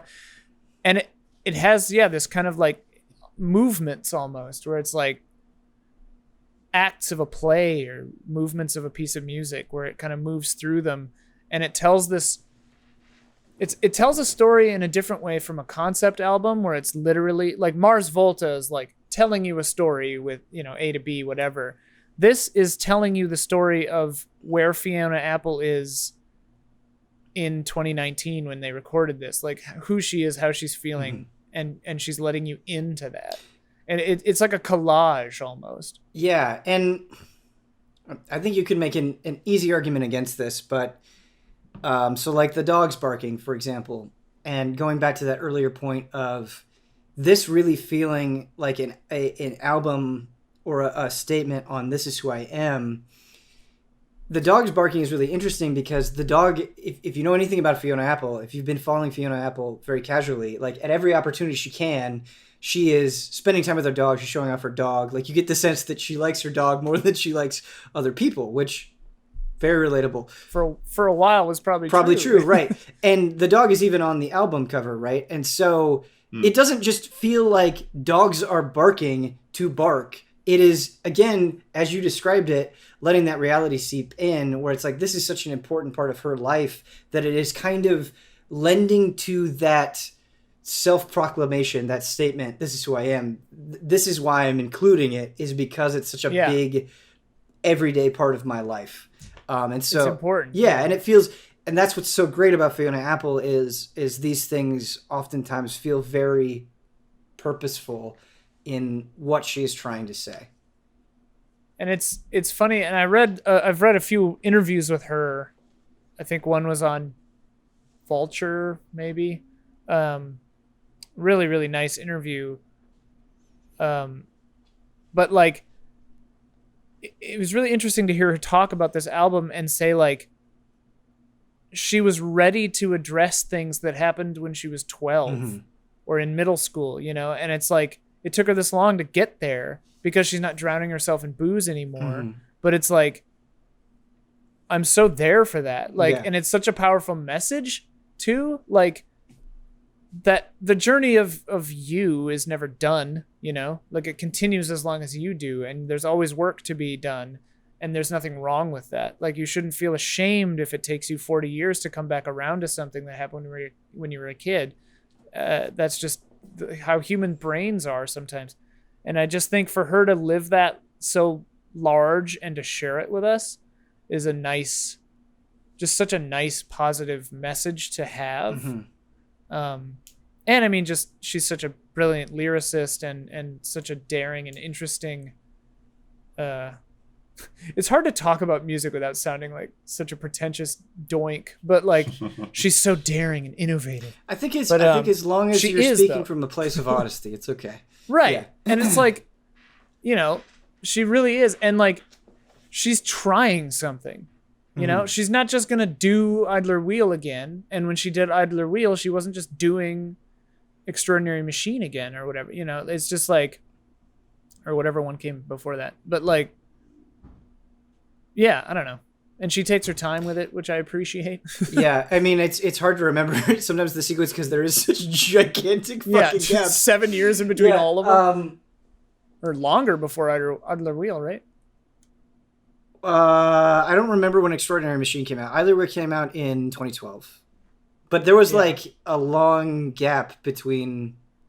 I'm going to look it up. Yeah. Ian, you mentioned like... And we both kind of talked about her like lashing out and kind of tackling things and letting that anger come through. But I think what makes that anger specifically so effective for me is it's not just like a general purpose rant, right? Like it's not just like, oh, the patriarchy sucks, let's make a song about it. It's like there's a message coming across, but that message is being funneled through hyper-specific experiences that I'm a skilled enough writer to illustrate to bring you along that journey. And I think that personalization, much like in Idler Wheel, makes it a lot more emotionally effective, Yeah. Yeah. Well, and that's like the great troubadours of our time or whatever. Is that what that word means? The great songsmiths of our age, you know, like use that tactic pretty frequently, right? Or like at least a characterization of a character, if it's not themselves, you know, to achieve that. Title was 96. Win the Pawn, blah, blah, blah, was 99. Extraordinary Machine was 2005. Idler Wheel, blah, blah, blah, was 2012. Fetch the Bolt Cutters, 2020. Nuts. It's hard, and I should say this, maybe to wrap up the conversation from my end, where, you know, with video games, I have a professional obligation to try to, as best I can, you know, acknowledge my own biases and wrestle with those biases in my coverage and what I'm communicating to you guys. But with music, you know, I don't have the same obligation because it's something I'm just passionate about and enjoy on the side. And so I do want to say, like, it is hard for me to be critical about Fiona Apple because I'm just so completely in awe of what she does, and I think she is truly, like, tremendously skilled. So, like, take what I'm saying with that perspective. Like, I am a gigantic believer in what she's doing. Well, I mean, even what Ian said at the beginning, where it's like he listened to it and then he sat with it and then he listened to it and then he read reviews and I'm like, oh no, like I just I pretty much never want to read a review about an album I like. Sure. Yeah. Well, I read a review and then I read interviews with her, like her talking too, and like getting her context was really, really cool and important for this album too. But yeah, and I mean, like, I think the funny thing with Fetch the Bolt Cutters is, like, yeah, Pitchfork's giving it a 10 because of course they would. But, like, you know, if you're the kind of person who doesn't just, like, Pitchfork gave it a 10, so fuck it, you know, like, but if you listened to it and didn't like it, I 100% understand that. The thing is, like, it's a weird album. Idler Wheel was also a 10, in my opinion. I mean, Idler Wheel is a 10, yeah. I think they gave it, I don't remember what they gave it. They didn't give it a 10. They gave it a 9, I think. I don't remember. But it's because a man reviewed it. He just didn't get it. No, but to kind of maybe combat the review thing, actually, I think it's a good review. It's kind of getting a lot of dislikes on YouTube, but Fantano's review... Oh, Fantano. Yeah, I like him a lot, and I think he approaches things with a pretty clear head. And I didn't agree with a lot of what he was saying, but I totally saw where he was coming from, and I do think he brings up some very good points where I was like, you know, I walked away from the review and I was like, I definitely like it more than you, but I see where you are coming from, and I always love that. You know, I love reaching that point. Oh, that guy. Yeah, that guy, Melon. Yeah. I just didn't know his name, but I've seen some of his videos. Yeah, I think he does a very good review of it. And it's always good. It's always good to get another perspective, especially one that is thoughtful, right? So, yeah. Fetch the Bolt Cutters. I really like it. I hope more people listen to. What's that? Oh, her stuff is just so her stuff. Yes. And it's like, yes. If her stuff's not your stuff, that's totally fine. Well, I think no sweat. Somebody, I didn't make the comparison on my own, and I think you would make it quicker than I did, Ian. But I think somebody said, like, "Oh, this is just a Tom Waits album." Maybe it was Fantano. I was gonna say that, like, when I was listening to it, I was like, "This is a Tom Waits album." Yeah, and I was like, "Oh, like, I'm not the biggest Tom Waits fan in the world," but as soon as I heard that, I was like, "Yeah, it totally is," and it is not gonna be for everybody. But I admire just the creativity and the voice, and it has filled me with joy that a lot of people in our community have gone on and given Fiona Apple a chance and fallen in love with it. And so I hope maybe this conversation inspires some of that exploration. I definitely think, as, like, put it on and sit there and listen to it, Idler Wheel is easier to listen to because it's got more, like, songs. Well, it definitely, you know what I mean? Like, Every Single Night, I think, is more of a, it's definitely like a single, or like Hot Knife is definitely like a single. Hot Knife, yeah. It'd be harder, I think, to pick out singles in this. Yeah, this is like, this part of this song has a hook, and then it's a slam poem, and then it has the hook again. Yeah. And it's just like, totally. Which is amazing, but it's like, It's the Tom Waits album for sure. I actually, I thought that when I was listening to it. No joke. I think if you've never experienced with Fiona Apple, I think maybe starting with her second album, or which I always forget the name of for some reason, even though I love just it. read it. Well, because it's a freaking paragraph. Yeah, it's a paragraph. No, I adore that album, but I forget the name. Starting with her second album, or it's like Win the Pawn. Win the Pawn. Yeah, that hits the conflicts. He thinks like a king. Yeah. What he blah, blah. It goes on and on. Very good album, which I love. Either starting with that one or Either Wheel, and then maybe if you like that, transitioning to Fetch the Bolt Cutters might be helpful. There are definitely, I have favorite songs from her first 3 albums, but it wasn't until Idler Wheel where I just like listened to an entire album of hers on repeat. I agree with that. I think Idler Wheel was the first one where I was like, I like this whole album, but I actually feel that way about Fetch the Bolt Cutters, at least right now, where I really do the entire album as a whole, and I think it works very well as an album, and that doesn't happen a lot anymore. Untitled, there's like Sullen Girl, Shadowboxer, and Criminal are like the ones I know. Shadowboxer is so good. And then like Paper Bag. Yeah, Paper Bag's very Fast good. as You Can are the ones I know from the middle one. And then Extraordinary Machine, the titular track is incredible. Oh Sailor I really like on Extraordinary Machine. Yeah. I can't conjure that one in my head right now, actually, so I don't know. Good stuff. Sorry, Blood. You kind of got washed into the like Fiona Apple super fan discussion, but it had to happen. No, it sounds cool. Blood, I think you'd be as somebody as a man of taste and as an appreciator of music, I think you would really like this stuff. I want a Daniel Bloodworth written review. I would love that. It'd be great. Of Fetch the Bolt Cutters, dude. Like, no joke. It can be an easy update. Really quickly, I just want to talk about XCOM Chimera Squad, which just came out. Oh yeah.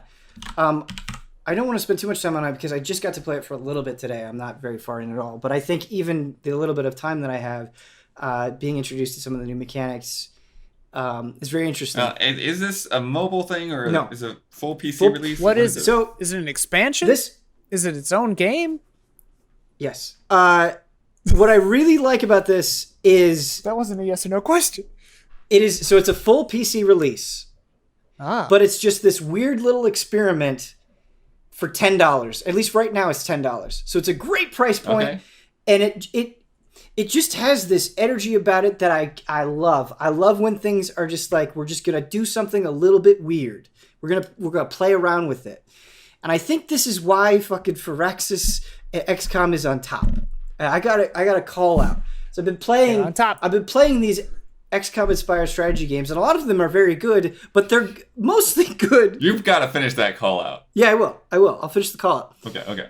It's on sale right now. It's $10. Usually $20. I can't finish the call out yet because I'm under. Can't finish the call out. I can't get too specific because I'm actually under embargo. But there are a lot of games that are effectively copying what XCOM Enemy Unknown did essentially in XCOM 2. And they're good, but they're good because they're copying a very good thing. And that's fine. I'm okay with more. I like the XCOM formula. I don't think that's like some egregious sin.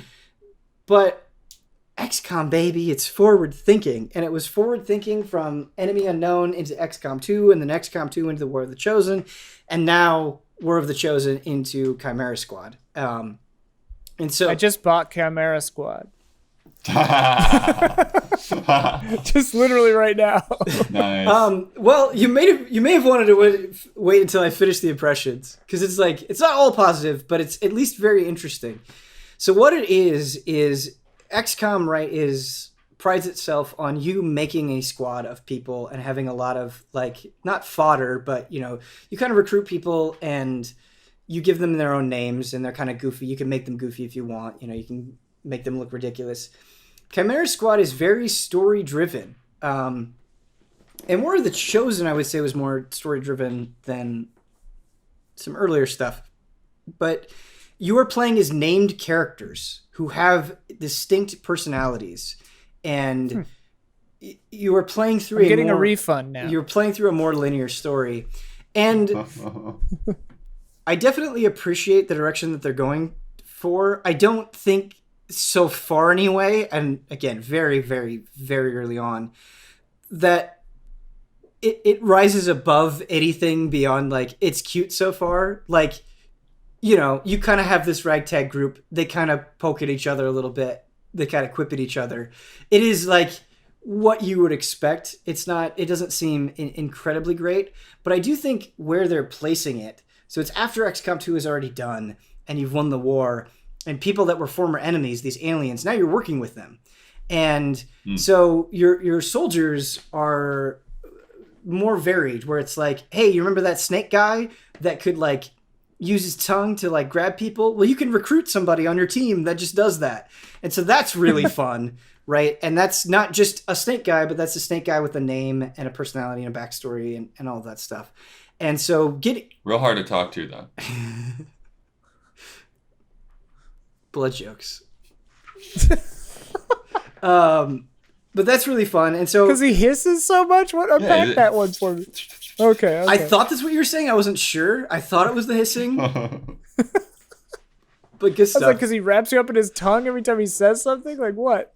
Yeah, real hard to talk to though. Sticks his tongue out. It's like, oh, you smell real nice tonight. Yeah. But what's also cool about that is you're kind of getting this motley crew of aliens and humans where they all have like specific mechanics. And so you get this big brutish guy who has this rage mechanic where when he takes damage or he can psych himself up, you will do more damage. But if he rages too much, he goes berserk. And so different units have different things like that. And so I think beyond just kind of like the class or the role that they are, their specific type plays into it a lot as well. And I think they're just trying to give units more individual mechanics. But beyond that, so the easiest thing to criticize is the game is kind of rough. And what I mean by that is it seems a little bit janky, where like somebody will die and they'll be like glitching in the window, or they're meant to be taking cover, but they're like standing on top of it or like bumping into it constantly. And so visually, it's a little rough around the edges. Nothing that has been like actually impeding gameplay. So far, it's just been some visual jank. But the other thing that's really, really big, Ian, is now there's kind of a spliced turn order. So before, it would be like everybody on your team acts, and then all of the aliens would act. Not so. Yeah. So now when you go into a room, turn order is all over the place. So like one of your team members will act, and then an enemy will act, and then one of your team members will act, and then an alien will act. And so that completely changes. Can you see yes. the order? Yep. So you know. You not only can you see the order, so it's like on the side, but when you are scanning enemies, they'll have like a 2 next to them. It'll be like, oh, that guy's coming up. So we're at 1 now, and then it's going to be 2. And so that it's like initiative order. Yeah, it's kind of like initiative D&D. order. Yep. And so that completely changes how you will approach a fight, right? So you may go more aggressive just to knock somebody out the turn order, and so you can have, your other party members act. And then there are also options, like there's a defensive option that you can take where it's like, oh, you're not going to do anything right now, but next turn you'll be earlier on the order. And so you kind of have to think turns ahead. And so I actually really like that. It's a pretty dramatic change based on what they've done before. Like it's a very fundamental change to how XCOM happens. And so that's been really fun to think through. I do think, at least so far, it kind of takes some of the fangs out, where, like a big hallmark of XCOM is just having your soul ground to dust, where you get to an enemy turn and you just see every action get progressively worse as every enemy just completely annihilates your team, and you just have to sit there and you can't do anything about it. It does take away from that a little bit, but I haven't been playing enough to really say definitively whether that's a positive or negative thing overall, or if I prefer one over the other. But right at the gate, it feels different. The other major... It's cool that they would try something different like that out in a smaller release like this. Right. Kind of makes sense. Yeah. And that's why I think it was such a good idea. And I love when companies do that, when they kind of spit something out there that feels substantial but is an experiment. That it's not just DLC, it's its own standalone thing. Love that approach.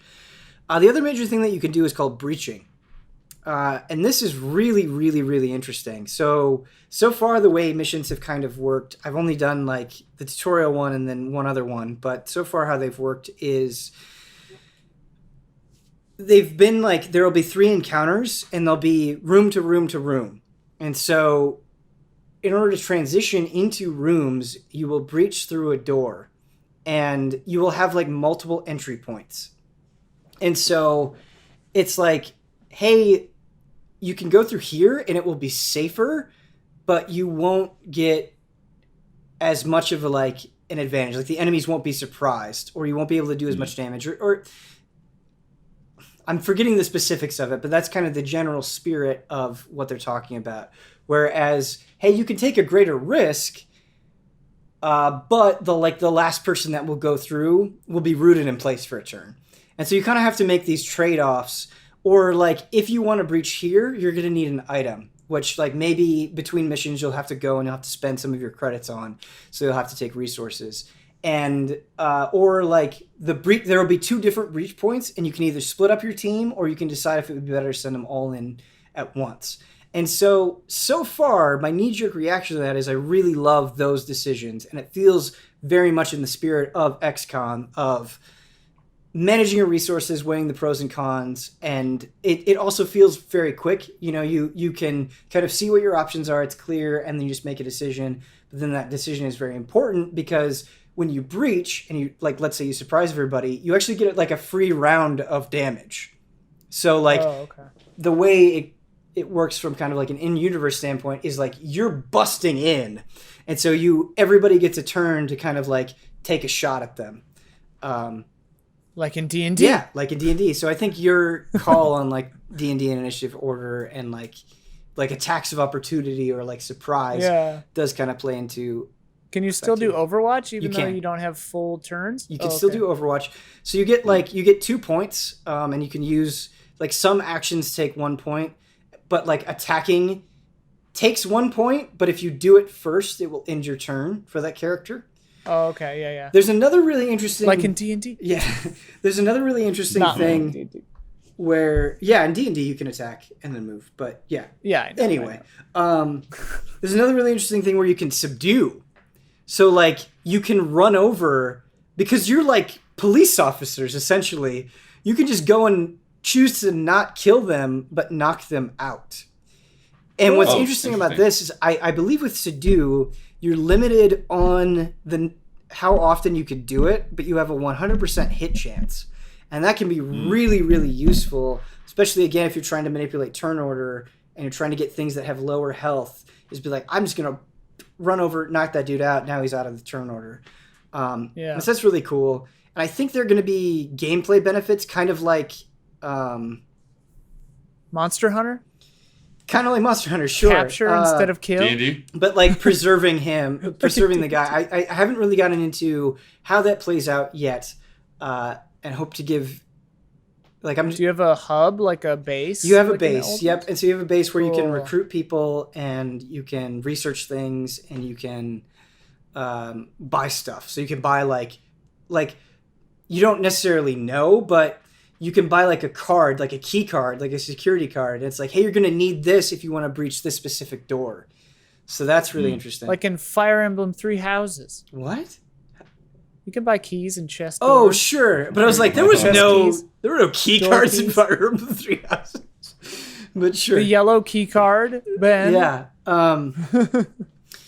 But yeah, I feel kind of bad because I just got to play it a little bit today, and so I'm forgetting the specifics. I'm going to be doing a stream actually next week where maybe I can refresh myself on some of the finer details.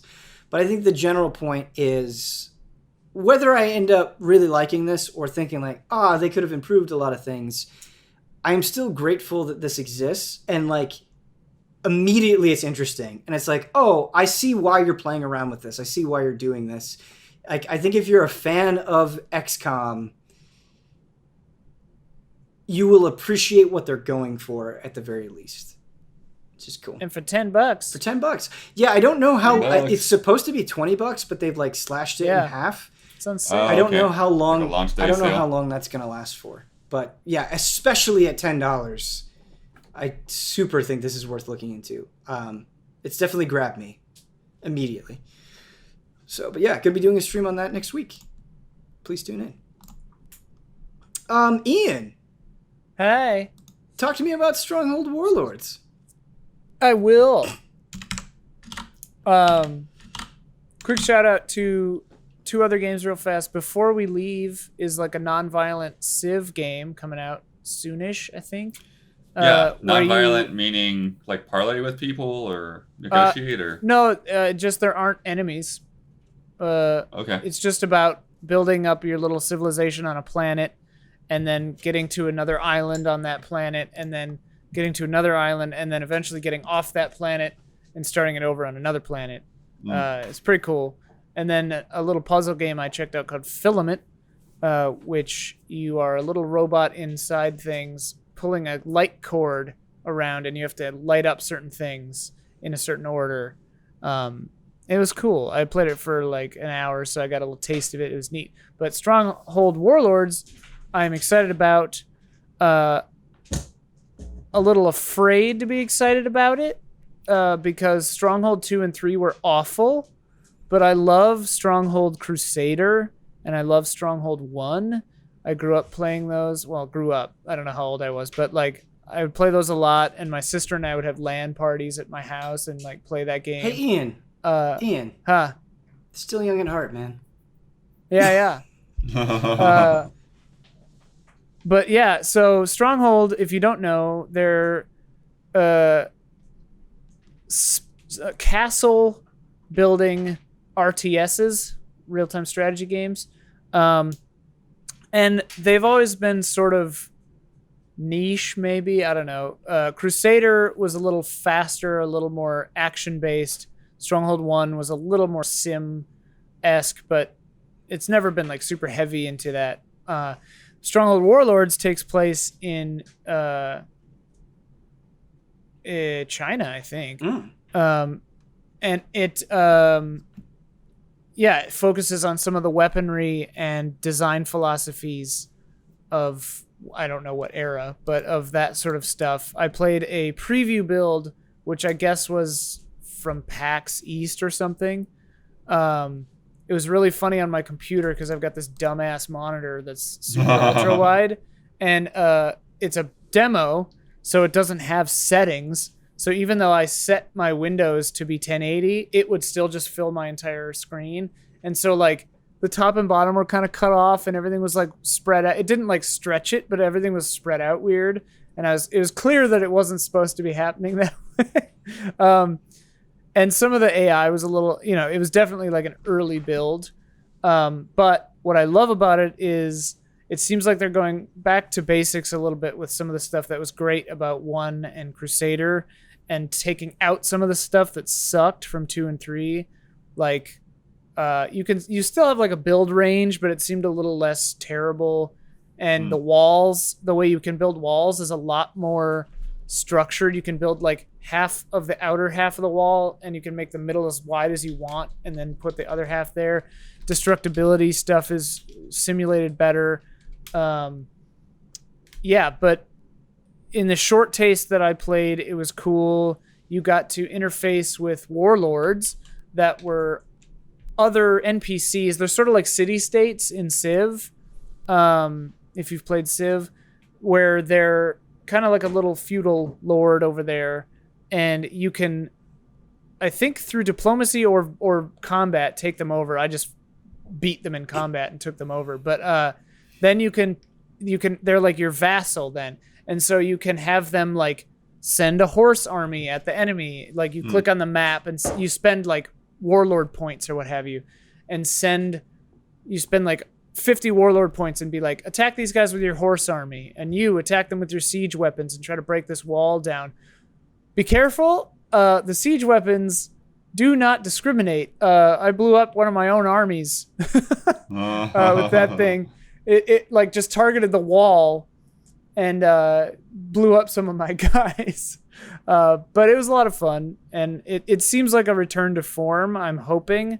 I was really hopeful for Strongholds 2 and 3 and was kind of disappointed. And maybe people modded it to make it more like the old ones. I don't know. But yeah, I've always loved this series, even through its faults. I even played Stronghold Kingdoms, which is their weird online ongoing one that's not very good.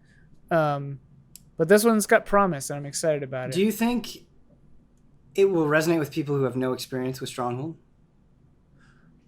Yeah, hopefully. The basics of RTSs are there. Mm-hmm. Whether or not they're refined and modern, to modern standards, it remains to be seen when the game comes out. But yeah, my hope is that it's a game that can stand on its own 2 feet and serve well for the Stronghold nostalgia laden players like myself. How's it holding up visually?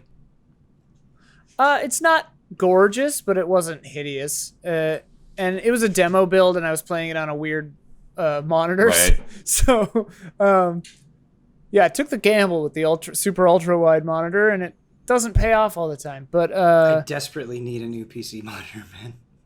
Yeah, I'm lighting myself with my monitor right now. Yeah. I just have 2 notepads open on either side of my face. Blam! Don't need to buy a light. But yeah, so it looked fine. I mean, like the series has never been like gorgeous.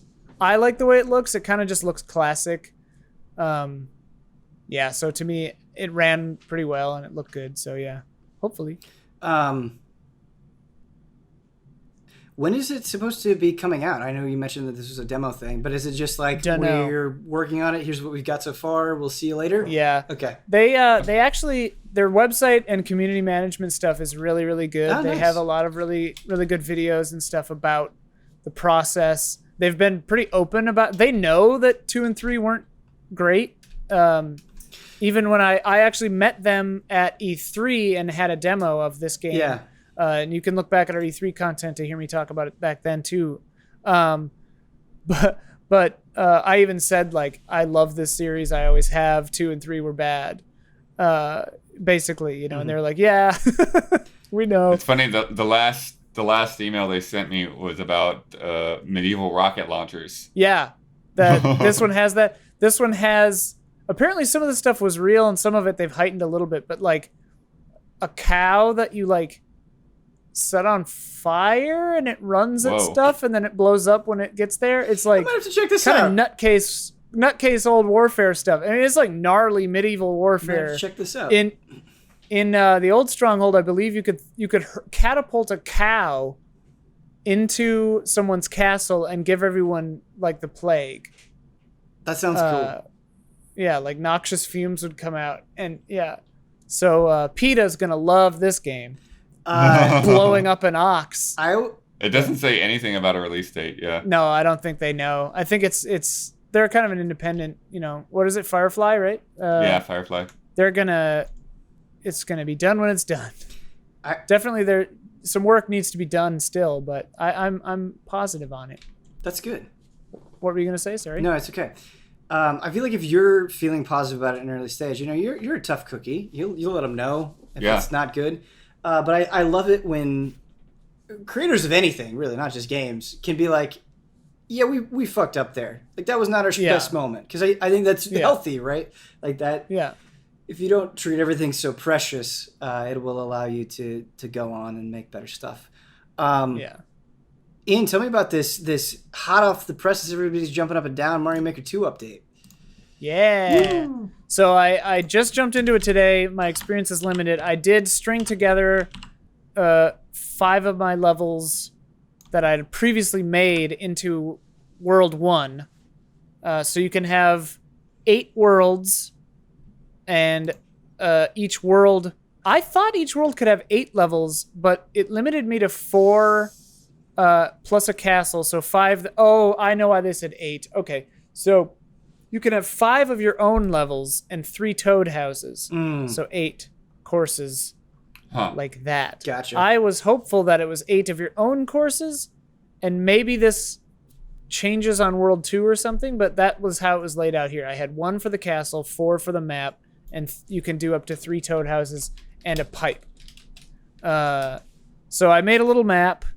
Here I could even, for visual viewers, I could show you the map that I made. But yeah, the map making, pretty intuitive. There are a few things that I wish they did a little differently. Like there's a grass button, and if you lay down a piece of grass without a trail on it, and then you want to put a trail on it, you have to delete the grass and then put the trail piece that you want. You can't just put the trail piece on top of the grass that's already there.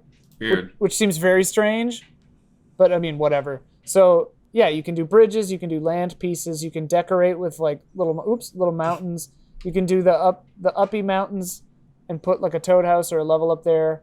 I have a pipe warping over here, just for a little interest. You can make choices. The paths can diverge.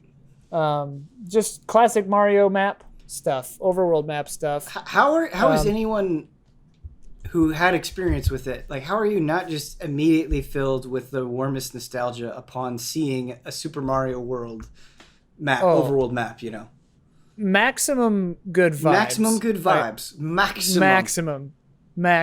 And it has I think 3 choices of Toad House. There's your standard match the thing to get, it's the star, the mushroom, the fire flower, match it, get an X amount of lives thing. And then they have 2 new ones. I haven't tried the baseball one yet, but there's one where you like pump up the balloon and it pops and gives you something. And then there's a baseball mini game too. And apparently those 2 are both new for this. And then it added the what are they called? Koopalings? Yeah. Ludwig and all those guys are in there in the 2D modes. Maybe Mario U as well. Whatever. Not 3D World. And then 3D World added a whole bunch of blocks and like wearables, like propeller block head and like bullet bill head and stuff. Which I haven't messed with that yet, or the frog suit yet. But I'm looking forward to doing so. Yeah. My first stuff world, like that Mario Chew mushroom sounds crazy too. Yeah. I just love this game to pieces, and I think that they have done a really cool job with it. The previous update and this update, it really makes it a full package. And I guess the thing I didn't know until I got it was you can only have one world uploaded at a time. You can I think save over it. So like because the way they phrased it is like you can have one super world uploaded at a time, but you can add up to 8 worlds to your super world. So what I gathered from that is I could upload my world 1 right now, and that would be Super Lilia World, because I think they put your username in the middle. And then if I later added in worlds 2 and 3, I could just save over it and it would upload it, and that would be my world. But basically you get one Mario game you can make. And you overwrite it, I guess, every time you upload it. So just be cognizant of that, I guess. Interesting. Yeah, and they have to be all levels that you made or were made on your Switch. You can't because at first I was hoping Don and I could collaborate, take turns, and that'd be I really could put one of his levels on there. Actually, I'm pretty sure that's not the case, or that you can't do that. I didn't actually try. Let me just look and see. I can change this level right now. No, yeah, it only lets you see, because you know how in CourseBot you've got downloaded courses and my courses.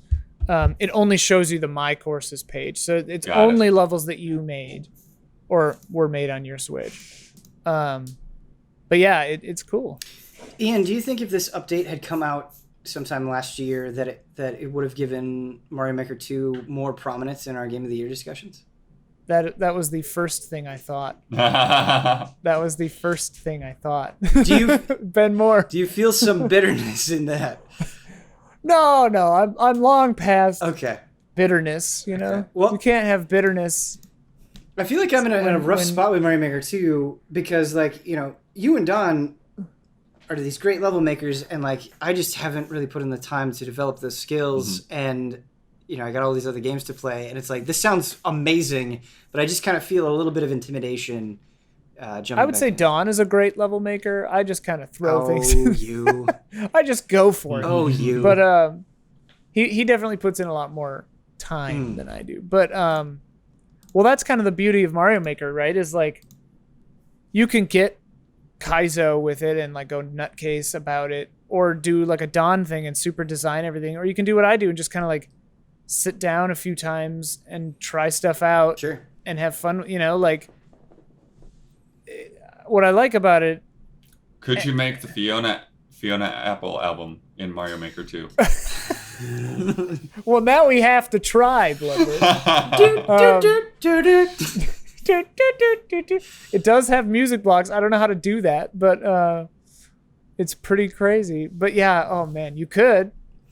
You could. In this Mario Maker level, we bring down the patriarchy. We dismantle our ex-boyfriends, and then our dogs start barking. All right, now that's I the want book. this, you know. Yeah. There is a dog effect, I think. Oh man, that's funny. But yeah, the cool thing with this is it kind of gives you incentive to make a difficulty ramp. You know what I mean? It gives you incentive to make like an easy level and then a medium level and then a hard level and make a world out of it and maybe tell like a progressive story. I can't wait to see the kind of stuff people do. I can't wait to see what Dawn does with this. Yeah, it's a really fun update, and I'm really happy they did it. Sad that they're calling it the final update. Right. That's oh about yeah, it. Nintendo seems to do that a lot. They where love just saying, "This is it. This is it. Game's We're done done." now." Like, why? You don't have to be done. Yeah, Although, just don't tell us. Splatoon is getting like special Splatfest back Oh, now. They were done with those. I'm like, oh no, we're bringing it back. I'm like, okay. I think a neighbor is like singing or something.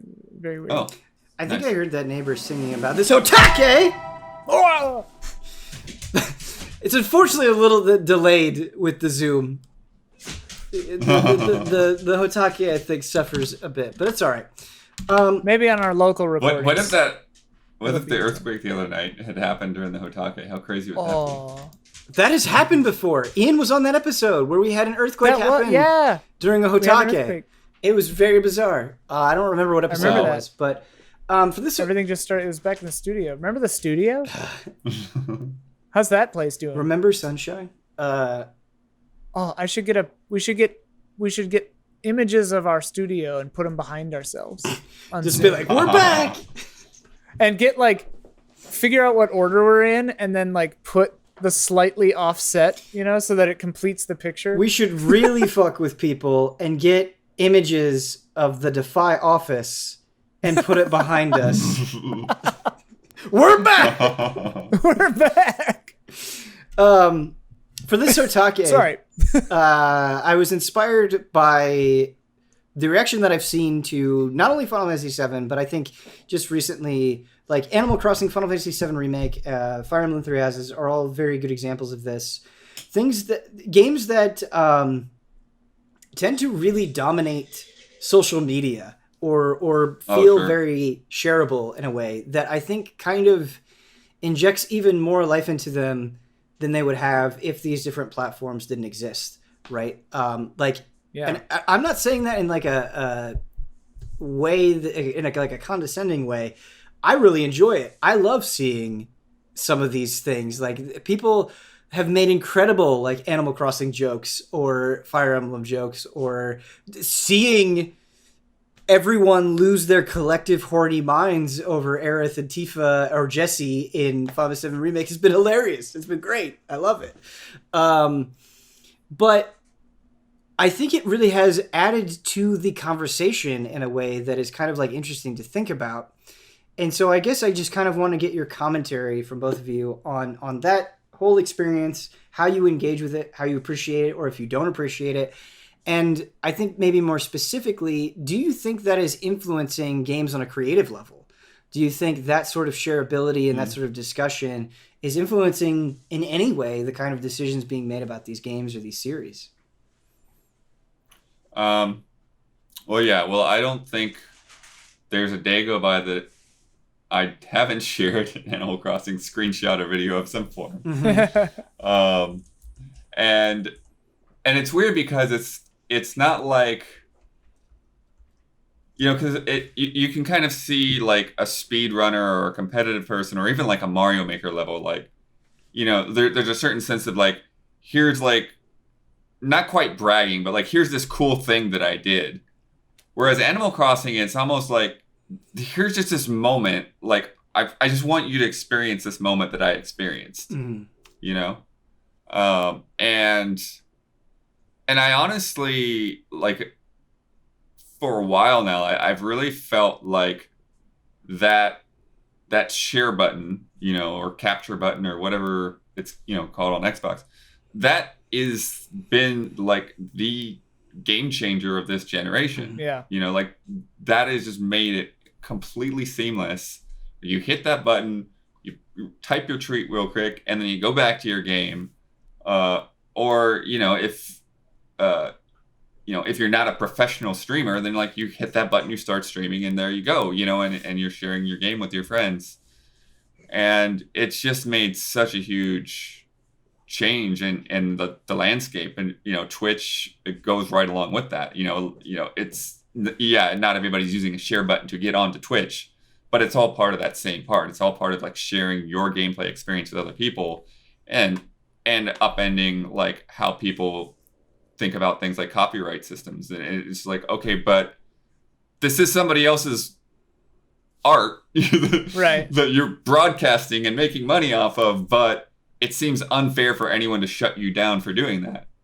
And I mean, it's free advertising, so they most of the time like it. I just want to say really, really quickly that I think kind of this discussion that we're having about shareability and social media and stuff in games, I think this is something that we've definitely talked on Frame Trap before in different ways, but I just think with 7 Remake and seeing the reaction to it, it made it interesting and relevant to me again, and so I wanted to throw it to the panel.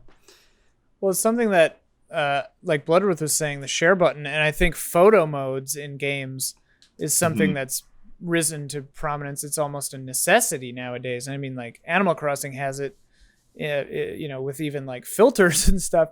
I'm actually kind of surprised Final Fantasy doesn't have one. Well, and sometimes they add them later. I think I've heard that. Yeah, they'll probably add it later. But like, there are some times where I'm like, man, I would take a screenshot here, and I did take several. But yeah, I love that. Like setting up a funny shot in Animal Crossing and tweeting it. It's just jolly vibes. And Animal Crossing is the perfect social media game because it just is Instagram. Like it's look at my cool stuff, look at my cool life, the game. Mm-hmm. So yeah, it is a social media platform of its own, kind of. Animal Crossing, like people are going to each other's islands. I went over to Sophia's island and she was having a cataloging party where everyone had a quadrant and you just dump all your cool stuff in a place. Everyone picks it up and then drops it again to get it in their catalog so that you can order it. It's interesting. Yeah. Tracking like how technology has changed through a specific series, because like even Animal Crossing, like in New Leaf, I feel like I definitely messed around with turnips, but I messed around with it on a much smaller scale where like I would just come into the office, I feel like, and interact with like you guys or like my immediate friends. Whereas now it's like I'm jumping into Twitch chat and seeing prices. I'm hopping on Discord and seeing prices. So I feel like I have this feel like some sort of like worldwide mafia boss. Yeah.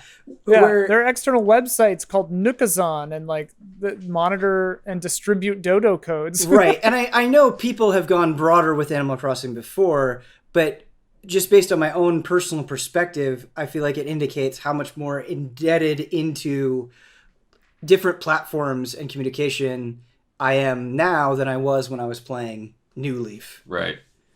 Yeah, I mean, I definitely have had that social expansion from one game to the next, right? So, like, the first game, like you could only go to another person's town, by having their memory card in the other slot. So, it was very limited to like, okay, I'm going to go over to your house and we're going to visit each other's towns.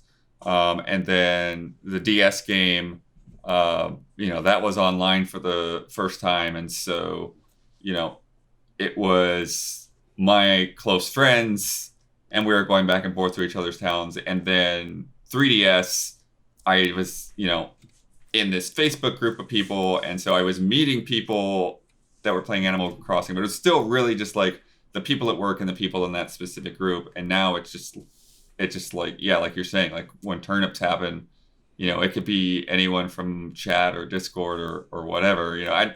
I don't try to get into like anyone that's like tweeting out a dodo code. I'm like, all right, I'm going to back off because it's going to get crazy. Oh, it's going to be so annoying, yeah. Because the way that you go into towns is like the worst part about that game. It's awful. So bad. But I think do you based on how people are talking about games and how that's changed over time, do you feel like that is being catered to at all? And if you do think it's being catered to, do you think it's being done in a positive or negative way? Or do you think that's maybe not as being thought about as much as I'm theorizing? It's definitely being catered to, and I think photo modes are a very clear indicator, right? Like I think, we saw that pretty early in the generation with like Infamous Second Son when they added it, and then you just started seeing people like do amazing things with them. Like you see people make these screenshots, and you're just like. Yeah, I think even the developers are sometimes like, how did you pull this off? Yeah. Some of those God of War ones were like, whoa. Right. But I think that's the thing is like you see the success of that and you see, from a marketing standpoint, like to Ian's point, when you see these people take these tools and do things with them that are better than any official screenshot in a press pack, then like, yes, like invest in making this something that people will have access to because it's going to make your game look really good, like not just from a marketing standpoint, but from an aesthetic standpoint. Well, and especially like, I mean, New Leaf is its zeitgeist, like, or New Horizons, Animal Crossing. Like Animal Crossing games, the zeitgeist is like part and parcel with the experience of playing that game, the hype. And it needs a certain volume of player base, to function the way it's meant to. And so, yeah, they want you to take their thing and run with it. And what I think is funny with New Horizons is it's very modern in a lot of its writing too. Like CJ pops to mind. Like he's doing live streams and tweeting out basically to his followers, like Instagram or whatever, about all these fish. And like he calls you Fishionista and like wants you to come up with an angler sona, and it's like it's making jokes about social media while it's encouraging you to use social media. Well, and then like, its jokes about social media will prompt people to share those jokes on social media. Yeah, and so it's like this Ouroboros, baby. The snake has eaten its own tail. But yeah, it's I think it's really fun, and Animal Crossing does it in a very smart way, where it's all kind of just integrated. In its own very Nintendo way. Like you said, like traveling to people's islands is so tedious, but when you get there, it's great.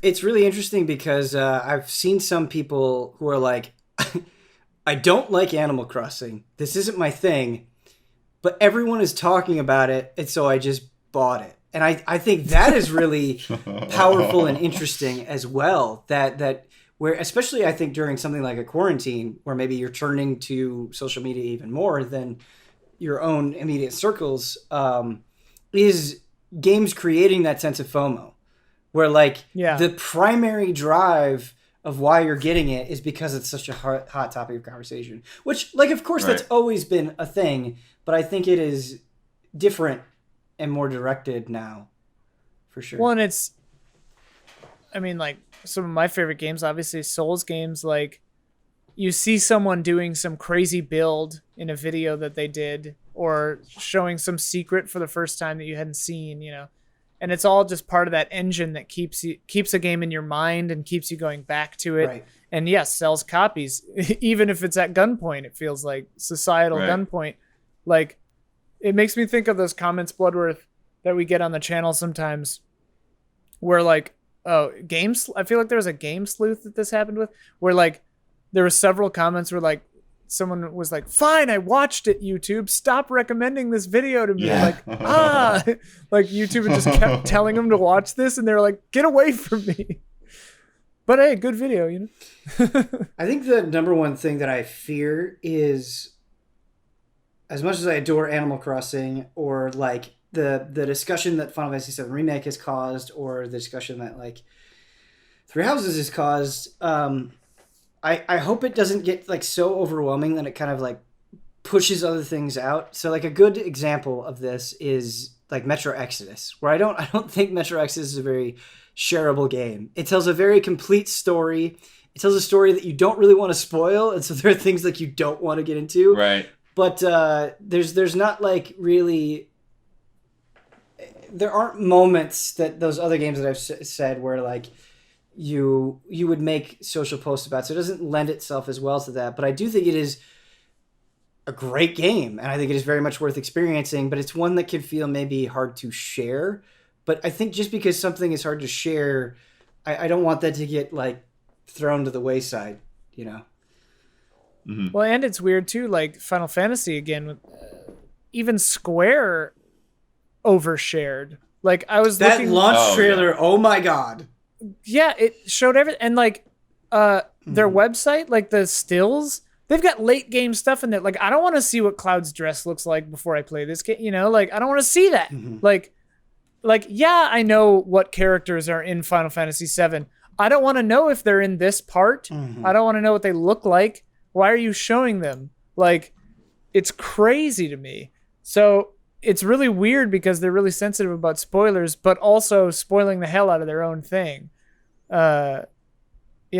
And then it's funny, the entire last part of the game, it won't let you screenshot or record or share. Which in itself is kind so of funny. Frustrating when that happens. And you're playing your game and your PS4 is like, you can't record this shit. Yeah. And it's like, okay, well, now I know something is coming. And of course, that's usually pretty obvious considering the context of what is going on. But the warning feels like egregious in a way that it doesn't need to be, you know? Well, it's like, it should tell you if you try. Yes. Like if you try to record it, it should say, you know, I mean, I guess the way the PS4 works, it has to be like recording paused or whatever, because it's always recording, whatever. But yes, I agree. It's too brazen. Yeah. Yeah, I do hope that there's no funny business that happens on the next gen consoles with the new HDMI protocols and stuff. Oh, yeah. Don't have to flip HDCP on or off. Well, or that, you know, like this, it's like, oh, we're going to turn HDCP on for a cutscene or something ridiculous. Or just you can't turn it off or something. Yeah. Yeah. We need to turn it off for our job, Sony. Well, but then it's like, well, now I want to watch Netflix, so I got to go into the settings. You know, real first world problems here. Yeah. But yeah. It's like 0th world problems. Yeah, like not so the thing that you kind of complain about and then you immediately feel bad for complaining about, for sure. Are we ready for some emails? Mm-hmm. Are you ready for some emails? Hey, that was nice. Kind of. Our first email comes in from Jared. I really like this question, or really what this person is saying. The pandemic is giving Ben the opportunity he always wanted. A few years ago, I remember the Allies were speaking out a particular period of time when there was an unusually high amount of games being released. Ben said he would appreciate it if there was a year when publishers decided that no games would come out and everyone would have the opportunity to dedicate a year to their backlogs. I remember you saying that. Yeah, I've said it a lot. Although games are still coming out this year, the amount is clearly much lower and the droughts make it worse, giving us somewhat of the scenario Ben wanted. Allies, what will you dedicate this time to? What are those games or DLCs that you've been eternally entrenched in your backlogs? There is no Cyberpunk or Last of Us to distract you this time. Will you use this golden opportunity to polish up some forgetting gems and truly let them shine? I mean, I just played 57 games I've never played before. Um, Mic drop. the TurboGrafx 16, there it is. But yeah, I actually don't feel like I'm quite there yet. I think June is going to be that pretty hardcore. Yeah. Yeah. Because it feels like so many games just came out. I feel like I just like finishing Final Fantasy VII felt like catching up. Yeah, exactly. And so I agree with both of you so much. I don't think we're quite there yet, but I think we will get there. Yeah. For me, I've been using it. So I feel like I've been talking about getting back into Final Fantasy 14 for like 2 years, and I've actually been playing more of it than I have been the last couple of times I've tried to revisit it. So I'm trying to dip back into that, immensely enjoy it. But I think, again, we're not there yet, but I hope to eventually turn into, more so than like catching up on games and like anime and stuff, what I'm excited for is to hopefully, this is not a promise, but a desire, to use this opportunity to cover things or do content on things that maybe we wouldn't have time to before. Just For sure. I think you Blood doing a don't skip on the TurboGrafx is a great example of that. Even though it just came out, I think it's kind of what I'm speaking to. Well, has it? This is the question. Right. Is it out? Right. But the spirit of what I'm trying to say is like, Yeah. I've got some ideas kicking around in my brain, and it's like, well, if things continue this way, I might actually have the opportunity to execute on some of those ideas. So that, to me, is way more exciting than just like clearing stuff off the backlog. Even though that's nice too. It's nice dipping back into Final Fantasy 14. For me, as far as video games go, I want to finally get to that Goat Boys expansion for Vermintide 2. I want to finish Manifold Garden, probably. I want to get more Neo 2 in, because I stopped playing Neo 2 to play Animal Crossing and Final Fantasy. I really love Neo 2. Mm-hmm. I think I like it. It's funny, I like Final Fantasy probably the least of the allies. Still good. And I like Neo 2 probably the most. Oh, I don't know about that. I really like it. I don't know. You I don't know. Well, yeah, I don't know how you feel about it yet, really in full, but yeah. I really like it a lot. There are some things I like about it more than Sekiro, which seems extreme to say. There's some things that I like about it more than Sekiro. Not okay. many. I mean, I definitely like Sekiro, I think, substantially more, but yeah, I see where you're coming from with that statement for sure. Yeah. But yeah, I'm excited to get back into Neo 2. If my PlayStation isn't broken, my PlayStation 4 has been like falling apart piece by piece the last couple of weeks. I don't know. Yeah, Mario Maker 2. But mostly what I'm excited for, now that my like burden of job games are completed for right now, is watching some more movies. I feel like I haven't watched movies in a while. I subscribe to Criterion Channel and I've only used it twice. Got to make some more music too, that kind of stuff. Mm-hmm. But yeah, it's a good feeling. Thank you for the question. I really like that one. Next one comes in from these are from two different Jareds. So Jared asks, "Hello, allies. I hope you are all well despite the very crazy times we find ourselves in. So I have a story and then a question. Recently, my mother-in-law was FaceTiming my kids, and during the conversation, she asked what Daddy was doing to my son, and he replied, playing video games. My mother-in-law, not knowing that I was in earshot, made a snide remark, something to the effect of, is that all he ever does? She went on to say to my son, don't you want to do something else for fun? Now, I'm not saying this to try to paint her in a negative light. However, it got me thinking about the stereotypes against gamers and how it's not viewed by many as a respectable hobby in the same way as things like sports, movies, and countless other hobbies and recreational activities are. So my question is, do you think gamers still face this type of behavior? If so, will this passion of ours ever be perceived differently by the masses? We'd like to hear your perspective on this, as I'm sure you can relate in some way.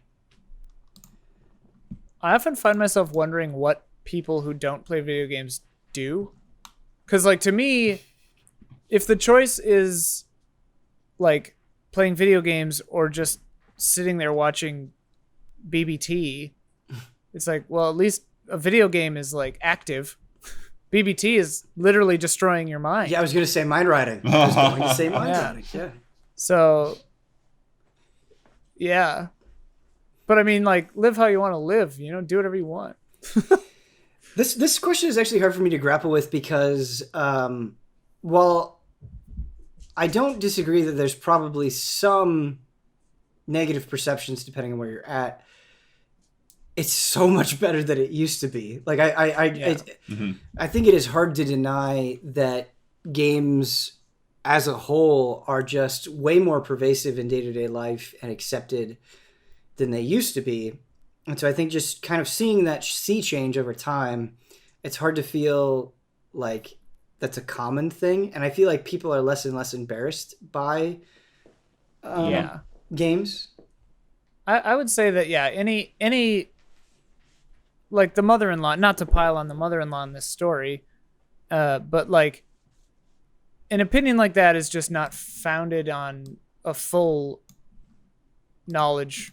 There's a bit of ignorance there because, like, from almost any angle you look at it, video gaming is worthwhile. You know, like it's an artistic endeavor. It's massively successful business endeavor. So like, you know, sure, if there's someone who's playing video games to a problematic extent where they're like never moving, yeah, there's a concern there. But like, I think by and large, that's not how people are digesting video games. And so like, yeah, it's not really anything to shake a stick at. And I think that like you said, that is fading with time, that stigma.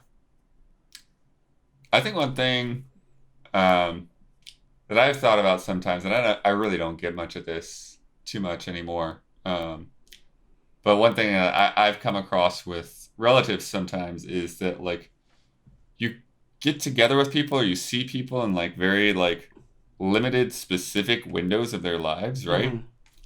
And so like when I was home for Christmas, like I was playing Death Stranding like a crazy person, right? Like I was up till 5 or 6 in the morning every night.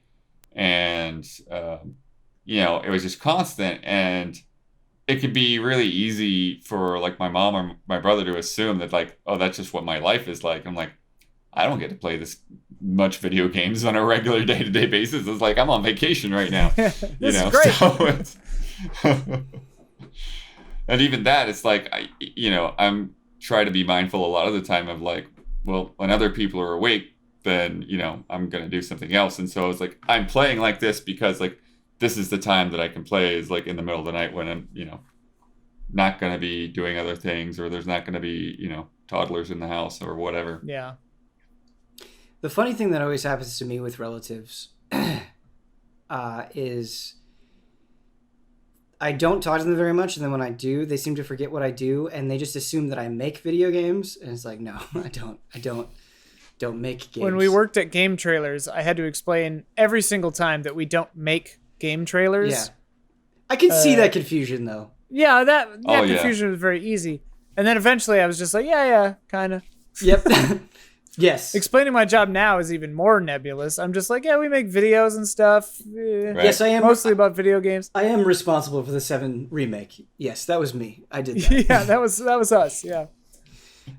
Our last email, and this is a nice contentious one, I think, to end it off with, is from John. He says, "Hi, allies. It has been 6 months since the huge outcry about Blizzard banning Blitzchung from Hearthstone. As many know, there were calls for protesting Blizzard at this year's BlizzCon, which eventually led to an apology that was deemed by many to be fairly weak. Since then, business has gone pretty much back to normal, with many returning to play Blizzard games and forgetting about the whole incident. Another instance was the report of sexual harassment at Riot Games that happened last year as well. It led to restructuring, supposedly, but little else has been said about it, and many remain excited for their upcoming games. This leads to my question: how can companies be held responsible for their issues when the public eye quickly turns to whatever else soon starts trending? It seems almost impossible for legitimate protest against companies to have long-term effects when everyone moves on in the blink of an eye. Much love, and thank you for answering. Riot had a huge payout, didn't they? They definitely had to like, that's still ongoing. Yeah. I think sometimes some of those consequences just aren't in the public eye. Like, even with, like, Blizzard, like, I think just a lot of that stuff is just things that we're not going to be privy to what actually went on behind the scenes. It's a funny thing because it's like I was just thinking, I'm like, have I played a Blizzard game since that happened? Probably not, but I wasn't playing them for a while before that either. So it's just incidental, you know. I still like Diablo 3, but like, yeah, it's a weird one. Like, the way they reacted about the China stuff was just so wrong, and like, it's funny because it's like, well, yeah, obviously they want to get into China. It's a huge market, and if they could get into Asian markets, the American market would like be meaningless basically if they had any foothold there, because it's just a way bigger market. And Riot, you know, like they're huge in Asian markets, and America is like 3 or something percent of, if that, or something, you know, like not a huge, I don't know the actual figures, but not a huge margin of their, you know, bottom line. But yeah, it is funny because everything just moves on so fast, and the world we live in right now, like, you know, they say the 24-hour news cycle changed everything, but now it's like the 25-minute news cycle. I feel like some of these days where it's just like things, it's day to day, hour to hour, things change. I don't know, man. Sometimes I wish the 25 minutes people would move on. Wow. This cable news, they'll harp on the same stupid quote all day. That's because it's all just like they gotta make money, but like, yeah, it's weird. There's no real answer to it. I don't know. Like, the populace, the general public, I don't think cares about most stuff. Like, they don't care about the sexual harassment at Riot. They don't care about what Blizzard does with China. They just want to play their games that they like. Like, a percentage probably doesn't even hear about it because they don't care to the extent that they just play League and they don't read the news about it, you know, unless it's like a character announcement or something, if that. Yeah, so I think like there's always going to be a backlash. You're going to lose some people, you know, but it, like a company that like Blizzard would have to do something crazy. Like, you see like a Harvey Weinstein or a Kevin Spacey, you know, like they get hard canceled and they're gone forever and like go to jail, thankfully, in some cases. And it's like, yeah, but like, I don't know what Blizzard would have to do to be canceled to that extent. You know what I mean? Like, I don't know what they would have to do. Probably well, you're talking about individuals and their actions versus companies and their actions, and I do think that's what I mean. That is a different thing. Yeah. Well, no, but I think that's what this question is kind of saying. Like, what do you expect? I guess is my answer to the question. Right. Is like that the example of these individuals being completely canceled, gone forever, donezo. Like, that's not going to happen with a company that makes video games.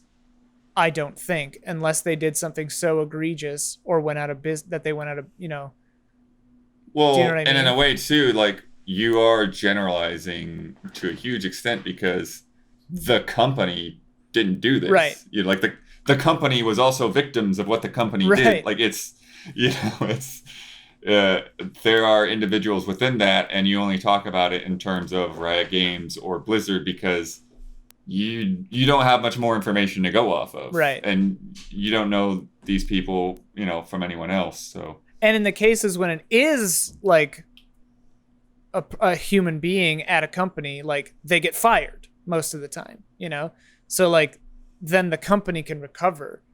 But in the Blizzard case, it was kind of in the Riot case, there's sort of a nebulous thing where it's like a more of a widespread thing or a knee-jerk reaction by whoever, we don't know. And it's like, okay, then yeah, the only face we can put on this is the company name. And the player base of these companies and the companies themselves are so huge that like no event of even these magnitudes, which were not insignificant, are likely to impact them in the long run, I think, in the public eye. My perspective on this has definitely changed and evolved since our initial conversation about Blizzard and the Blitzchung stuff, and it's definitely made me question my own role as a commentator and what I should say and when. And I think you have to be very careful because I do think this stuff is important to comment on and give an informed opinion about and to be honest about. But at the same time, and I think our industry can be very guilty about this, sometimes you don't really want to make it about you versus the issue, right? Right. And so, like, I have no interest in being a moral arbiter. That's not my job. And or a political scientist, right? I'm or not a theorist. Like, I don't care. I don't want to. I have no interest in showing up every week and wagging my finger and telling you how to live your life or how to feel about something. That is then it's becoming about me. Then it's becoming about me being like, I'm right, you're wrong. And I think that is very condescending and pretentious. And so sometimes I have very strong opinions on it, but I think at the same time, you sort of have to navigate these waters where you recognize that this is a problem and you don't like it, but you're also, I think, removing your own feelings from it sometimes, where it's like, I'm going to cover this thing and I can't expect you to feel exactly how I feel about it. Right. Like, I'm giving you information that is about the product, not necessarily about the decisions that came behind it. And I do think it's important to talk about those decisions, but I think there can be a clear differentiation between the two. And I think as a company and as people who do commentate on video game news in the industry, I think it is important to give our opinion, but I think if we obsess over something too much or go on for something for too long, I think then it becomes about us and not the issue. You know, sometimes I think an issue will happen, we'll say our piece on it, and then we'll move on because we don't want to force it, or we don't want to just come across like, hey guys, we're right? You know, like that doesn't read well to me.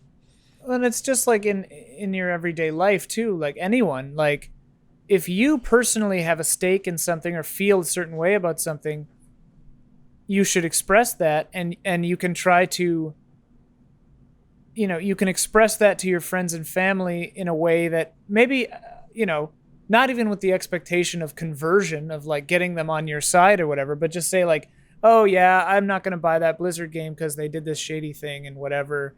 You know, and then like, that's what you have control over. Like, even us as Easy Allies, like, we can say what we think about these things. Right. But like, when I say things about, you know, an issue like this, you know, I'm not trying to necessarily sway anyone or anything like that. I'm just saying like, yeah, I think that's shady. I'm not really sure how to handle it. I don't know all the ins and outs, but that's not great. And then like, you have to extend that to like, you can feel a personal frustration that there is no change, you know, that Blizzard suffers no consequence. You can have that personal frustration, but it's difficult to then not transfer that disappointment into like your peers or like the people who didn't listen to you. Right. You know, like an example of like PETA putting out that article about don't like, here's how you play Animal Crossing while being friendly to animals, and like, you're like, are you joking? Is this a joke or is this for real? You know, I'm sorry. And like, you know, it's funny because it's like PETA, as an example, it's just like, yeah, I also want to protect animals or whatever, but it's like, you know, there are extremes. You know, there's protecting animals and then there's protecting animals. And it's the same with kind of everything to different degrees. You know what I mean? So I think a really good example that crystallizes this issue for me is Randy Pitchford in Borderlands 3. Yeah. Where if we are when we are talking specifically about Randy Pitchford, I have personal feelings about it, and I don't like things that have happened with what he's done based about what I've read in the news, right? I think you can have an evaluation of Borderlands 3 that is completely removed from that. And I think what we're doing as critics is we are separating those things and trust that you are making your own opinion. Like, I don't want to make your own opinion for you. What I imagine that you're doing as a consumer is you're taking commentary on Gearbox as a company and the evaluation of Borderlands 3, and you're arriving at your own decision with what you're comfortable with, right? Right. And I do think you can separate those things, and I don't necessarily think a separation of those things is like cowardice or being afraid to speak or whatever. It's just like giving you information that you need to make a decision. And I think sometimes we also understand, I think, kind of a role in things. Like, we will talk about things, and we'll talk about contentious things, we'll talk about touchy subjects, but we're also not the ones who are going and doing interviews or coming up with scoops with things or that sort of thing. That's not a role that we have carved out for ourselves, you know, and you can be critical of that. But sometimes I think we lean on other people's areas of expertise as opposed to our own because we're not doing that work. Well, and like, it comes into like the theory of critique, right? Where it's like, are you judging something in a vacuum, or are you playing Borderlands 3 and then writing a review of Borderlands 3, or are you playing Borderlands 3 and then analyzing the socio-political landscape in which Borderlands 3 came to be, and I think you commenting on that? Yeah. And it's like, the review is for the game, bitching about it on the podcast, it can involve the socio-political landscape if you want. Like, they're different entities, they're different vehicles. Like, if every Different review was context, like, yeah. Pitchford's a doink, like, it's like, who cares? Like, whatever. Right, Like, and talk it's- about the shotguns. Right. And I do think it you do, as a writer, you do have to kind of ask that of yourself sometimes, where it's like, if I'm saying Pitchford's a doink, am I really contributing to this conversation in a meaningful way, or am I just saying something that everybody already knows? Right. As Sure. we all, I mean, like, should our, I mean, maybe it should, I don't know, but maybe like the Diablo 4 review in 7 years when that comes out should be like, we may not always agree with Blizzard's business practices, but if you do this is that, a cool game. It just feels like you're just doing that to cover your own ass. And You're it's just like, doing it to cover your own ass. you know what happened, like, Yeah. Or you don't care. or you and don't you care, never care. or you don't care, right? Like, yeah. And, yeah. And like, the thing that people forget also, the flip side of all of this is like, every word that every human being says or writes is their opinion. Mm-hmm. And like, you have your own opinion, and your own opinion extends into listening as well. Like, when you're hearing someone else's opinion, you're taking that in with your own opinion. And it's like, if yours doesn't mesh with that other person's, that's okay. Yeah. That's just two different human beings doing their opinions. That's what we all do all the time. Yeah. Right. And I think it can be difficult depending on the platform that you have. But I agree with the general sentiment. Yeah. And I think that's going to do it for Frame Trap. I feel like this is one of those conversations where, like, I don't want to downplay the seriousness of these issues. No. Right. I don't want to say that the Blizzard controversy was not important. It was important. I still have very strong feelings about it. I don't want to say that, like, sexual abuse scandals are at like Riot or any other industry, or even issues of crunch are not important. But I think it is. I do think it is important, and what I'm trying to highlight in this specific email is how you talk about those things, how you present yourself, how you choose to present yourself, what you choose to make it about, how long you talk about those things are also all very important decisions. So, well, it's difficult. It's difficult too for me personally, because it's like, while I have my own moral ideologies and ideas about these things, these events also make me feel like impotent, because I don't know how to tackle them. I don't often know how to feel. Right. And I don't know what to say, and I certainly don't know how to fix them or how to address them. Right. And it's like Bloodworth said, like, there are a lot of things that are going on behind the closed doors, and things, you know, hopefully in the aftermath of these things to make things better too. And, you know, there are people who study this kind of stuff who don't always have the answers, you know. So it's just like we play video games for a living. Yeah, it's hard. It's hard because I think Easy Allies does bounce between so many different types of tones. Which I think you kind of need to in a way, but yeah, it can create some dissonance for sure. I think that's going to do it from French. Ludo narrative dissonance. I think that's going to do it from French. Thank you so much. This was an inspiriting conversation, Ian Hink and Daniel Bloodworth. Always fun. Yeah. Thanks for having us. Yeah. Thanks for having power. Yeah. We had a meeting earlier and my power went out and it was awful, but it didn't go out during this recording, which is awesome. Yeah, I was saying to Omar, I was like, because this was on the schedule for 7, and I was just like, we might be shooting. Yeah. His power went out at 3 in the middle of our meeting, and I haven't heard from him since. Yeah, we had to He shoot just this disappeared. podcast like an hour and a half later than we intended to. Yeah, but it's 11:40 p.m. right now. oh Jesus, I did not know. That's gonna do it for French Rap. If you would like to write in, if you'd like us to mull over your question, please email askeasyallies@gmail.com. One more time, that is askeasyallies@gmail.com. If you want to find out more about us, we do a bunch of wonderful things. We're going to be doing a bunch of more wonderful things. If you want to keep up to date with everything that we do, please go to patreon.com/easyallies where you can consider supporting us. Patreon is something that we very much rely on to continue doing these things. And so if you like what you hear, please check that out. Also, if you want to get this wonderful podcast early as well as the Easy Allies podcast early, please consider subscribing to the $5 tier where you can get this stuff a couple of days early. And yeah, that'll just about do it until next time.